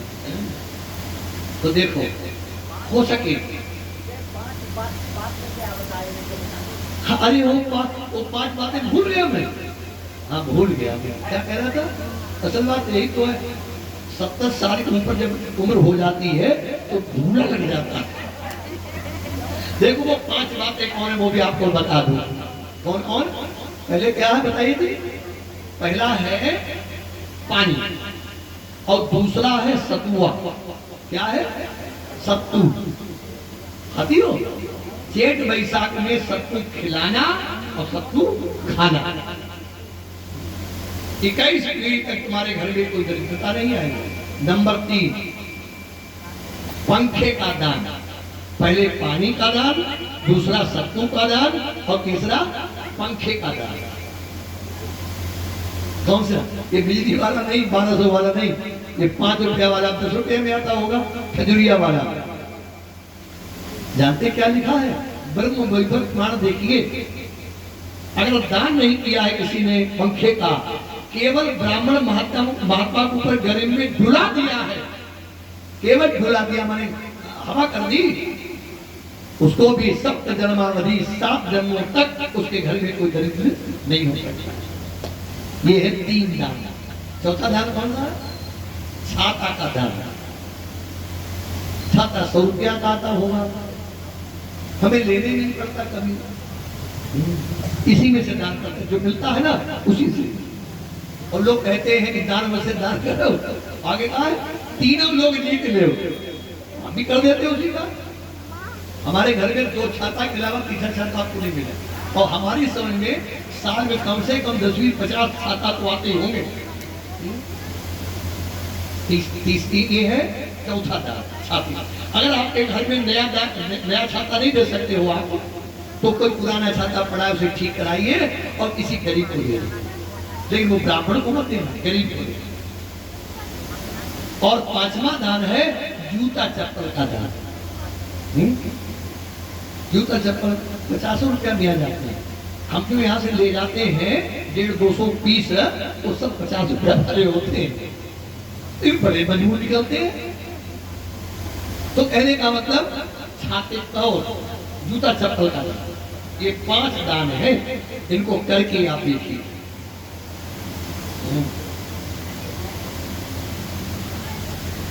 जब मैं मैनपुरी में आया था, सन 71 में आया था, हमारे पास एक कुर्ता था, एक धोती थी, और हमारे पास 10 रुपया नहीं थे कि मैं भोजन कर लेता तुम्हारी मैनपुरी में। तो मुझे 2-3 साल तक आश्रम वासियों ने फ्री भोजन दिया था। तो मैं थोड़ी कथा उस समय भी बोलता था, तो आश्रम में मैं कथा करता था, उसकी वजह से मुझे रोटी मिली। देखिए, सबसे पहली कथा मेरी हुई थी द्वारिकाधीश में, करैल रोड पर जो द्वारिकाधीश है। उस समय मेरे पास एक धोती एक कुर्ता था। सेठानियों ने देखा ये पंडित तो एक धोती कुर्ता में पहन के आ रहा है, महिले कुचेले, बस फिर क्या था, एक बार बंसी बज जाए कन्हैया जी की घर से पहले क्या था, बस हो गया। देखिए, हमारे भगवान नहीं है, प्रभु सबके हैं, केवल बस थोड़ा हृदय से बुलाओ, दिखावा नहीं। भगवान को दिखावा क्या दिखाना है, वो तो जगत का पति है, उसे दिखावा दिखाना नहीं है। जो भी करना मन से करना, थोड़ा करो मन से करो, ज्यादा की आवश्यकता नहीं है, लेकिन जितना करो मन से करो। और दान दो तो उस समय ब्राह्मण को देखो जरूर, जैसे श्राद्ध करते हो पितरों के लिए कर किया जाता है श्राद्ध। और अगर तुमने कहीं तंबाकू वाले खिला दिया, शराब जानते हो, तंबाकू वाले खिला दिया, तो सादाता जो पितर अगर स्वर्ग में है तो बेचारे नरक में ढकेल के डाल दिए जाएंगे। इसलिए ज्यादा निमंत्रण करने की आवश्यकता नहीं, एक ब्राह्मण केवल, नहीं कोई ब्राह्मण मिलेगा ऐसा तो कच्चा भोजन निकाल करके मंदिर में दिया बराबर। लेकिन तंबाकू खाने वाले को, शराब पीने वाले को भोजन मत करा जाए। और एक बात और याद रखना, जब श्राद्ध का भोजन कराओ तो कभी भी ब्राह्मण को खड़े होकर पैर मत धोना, नहीं तो तुम्हारे पुत्र चले जाएंगे घर से। उसको बिठा लो पहले और थाली में उसके पैर, और ब्राह्मण के सामने स्टील में लोहा नहीं आना चाहिए, भूल करके एक चम्मच भी नहीं आवे, भले पत्तल में खिलाओ, डबुआ में पानी पिलाओ, लेकिन अगर एक भी चम्मच भी लोहे की आ गई, स्टील लोहा ही है, तो तुम्हारे पितर चले जाएंगे, भोजन नहीं करेंगे कभी। है वो बंद हो जाए या खुले रहे, इससे कोई हमें लेना देना नहीं है। हाँ, लेकिन जो देखो शास्त्र जो कहता है, अगर मैं ये नहीं कहूंगा तो मुझे दूसरे जन्म में आम का वृक्ष बनना पड़ेगा। हाँ, तो हम पेड़, हम तो आपके बच्चे बने, जो है तो मैं कह रहा हूं, ऐसा नहीं है। ब्राह्मणों से और वीरों से और धनाढ्यों से दुनिया खाली नहीं है, आज भी ब्राह्मण है, ढूंढो। लेकिन तुम्हें खुदानंद आता तुम खुदा ही खा गए, ऐसा पंडित ढूंढो जो खुदा ही खाए, खुदा को खावे, तो आप उसके लिए कोई क्या करे। कभी भी ऐसा भोजन ऐसे मतलब कई कामों पर बात, बाकी कोई गरीब है वो जो खाता वो खाए है, हमें कोई कपड़ा देना दे दीजिए, खाना देना दे दीजिए, मन करना कर दीजिए, वो दान में नहीं आता है, वो परोपकार में आता है। लेकिन दान अलग है और व्यवहार अलग है। व्यवहार ये होता है कि तुमने हमारे घर में किया, हमने तुम्हारे घर में कर दिया। दान वो होता है जो लौट के न मिले हमें, उसका नाम दान होता है। तो देखिए, ओम नमो नारायणाय, आज अमिल का उद्धार हुआ। भगवान ने कहा कितने घरों में तुम जाना नहीं, जीवान भक्ति भगवत गुणनाम ध्येयम चेता स्मृत तत्राणानविन्दम। जिनकी जीवा से भगवान का नाम न निकलता हो, भगवान के विष्णु का स्मरण न करते हो, ऐसे घर से फटाफट जीवों को पकड़ कर ले आओ। यह पूरी भरी पड़ी है। इसके बाद में कथा आती है, देखो, प्रभुता पाहि काहि मद नहीं। राजा नहुस इंद्राणी को पत्नी बनाना चाहता था, तो सप्त ऋषियों की पालकी में बैठ गया और सप्त ऋषियों ने इसे श्राप दे दिया, तुम जाकर के सर्प हो जाता। तब गुरुदेव प्रसन्न हुए, राजा ने इंद्र को बाहर निकाला और वहां पर यज्ञ करा करके तब इनको राज्य मिला। यहाँ पर ब्रह्म हत्या भी लगती है राजा इंद्र को, तो 4 जगह बांटी गई थी, महिलाओं को भी दी गई थी। तो 3 दिनों तक वो 4 दिनों तक महिलाओं को अपने पति या किसी ब्राह्मण को भोजन नहीं कराना चाहिए अपने हाथ से बना के। प्रथमे हंतान डाली, द्वितीय ब्रह्मघातिनी, तृतीय रवि प्रोक्ता, चतुर्थ स्नान शुद्धति। पहले दिन चांडालनी, दूसरे दिन ब्रह्मघातिनी, तृतीय दिन रवि प्रोक्ता माने धोबिन, चौथे दिन स्नान होकर के स्त्री शुद्ध होती है। और अगर तुमने ऐसे समय पर भोजन करा दिया तो जानते क्या लिखा है, तुम्हें बनना पड़ेगा खुदिया और तुम्हारा पति बनेगा बैल। कथा पढ़ लेना कृष्ण पंचमी की। इसलिए भादव के शुक्ल पक्ष की जो पंचमी आती है उसको क्या बोलते हैं, ऋषि पंचमी। माताओं जरूर 7 वर्ष तक व्रत करना और व्रत करके उसका उद्यापन जरूर कर देना, तो तुम्हें ये दोष फिर नहीं रहेगा। आगे कथा आती है प्रहलाद की बात। समय पूरा हो चुका है, अब कल प्रहलाद की कथा होगी, राजा बलि कथा होगी और 2 अध्याय में रामायण की कथा होगी इस भागवत में। तो आचार्य बिरले जी आपको प्रहलाद और बलराम की कथा सुनाएंगे और मैं आपको 2 अध्याय में जो राम कथा है कल वो सुनाऊंगा। आइए आनंद लीजिएगा। बोलिए गोविंद भगवान की जय। 2 बार प्रभु का नाम श्री राम जय राम जय जय जय राम जय जय राम श्री राम जय राम जय जय राम श्री राम जय राम जय जय राम श्री राम जय राम जय जय राम श्री राम जय राम जय जय राम श्री राम जय राम जय जय राम जय राम जय जय राम श्री राम जय राम जय जय राम श्री राम जय राम जय जय राम श्री राम जय राम जय। बोलिए सियावर रामचंद्र की। सभी लोग खड़े हो जाएं, भगवान की आरती।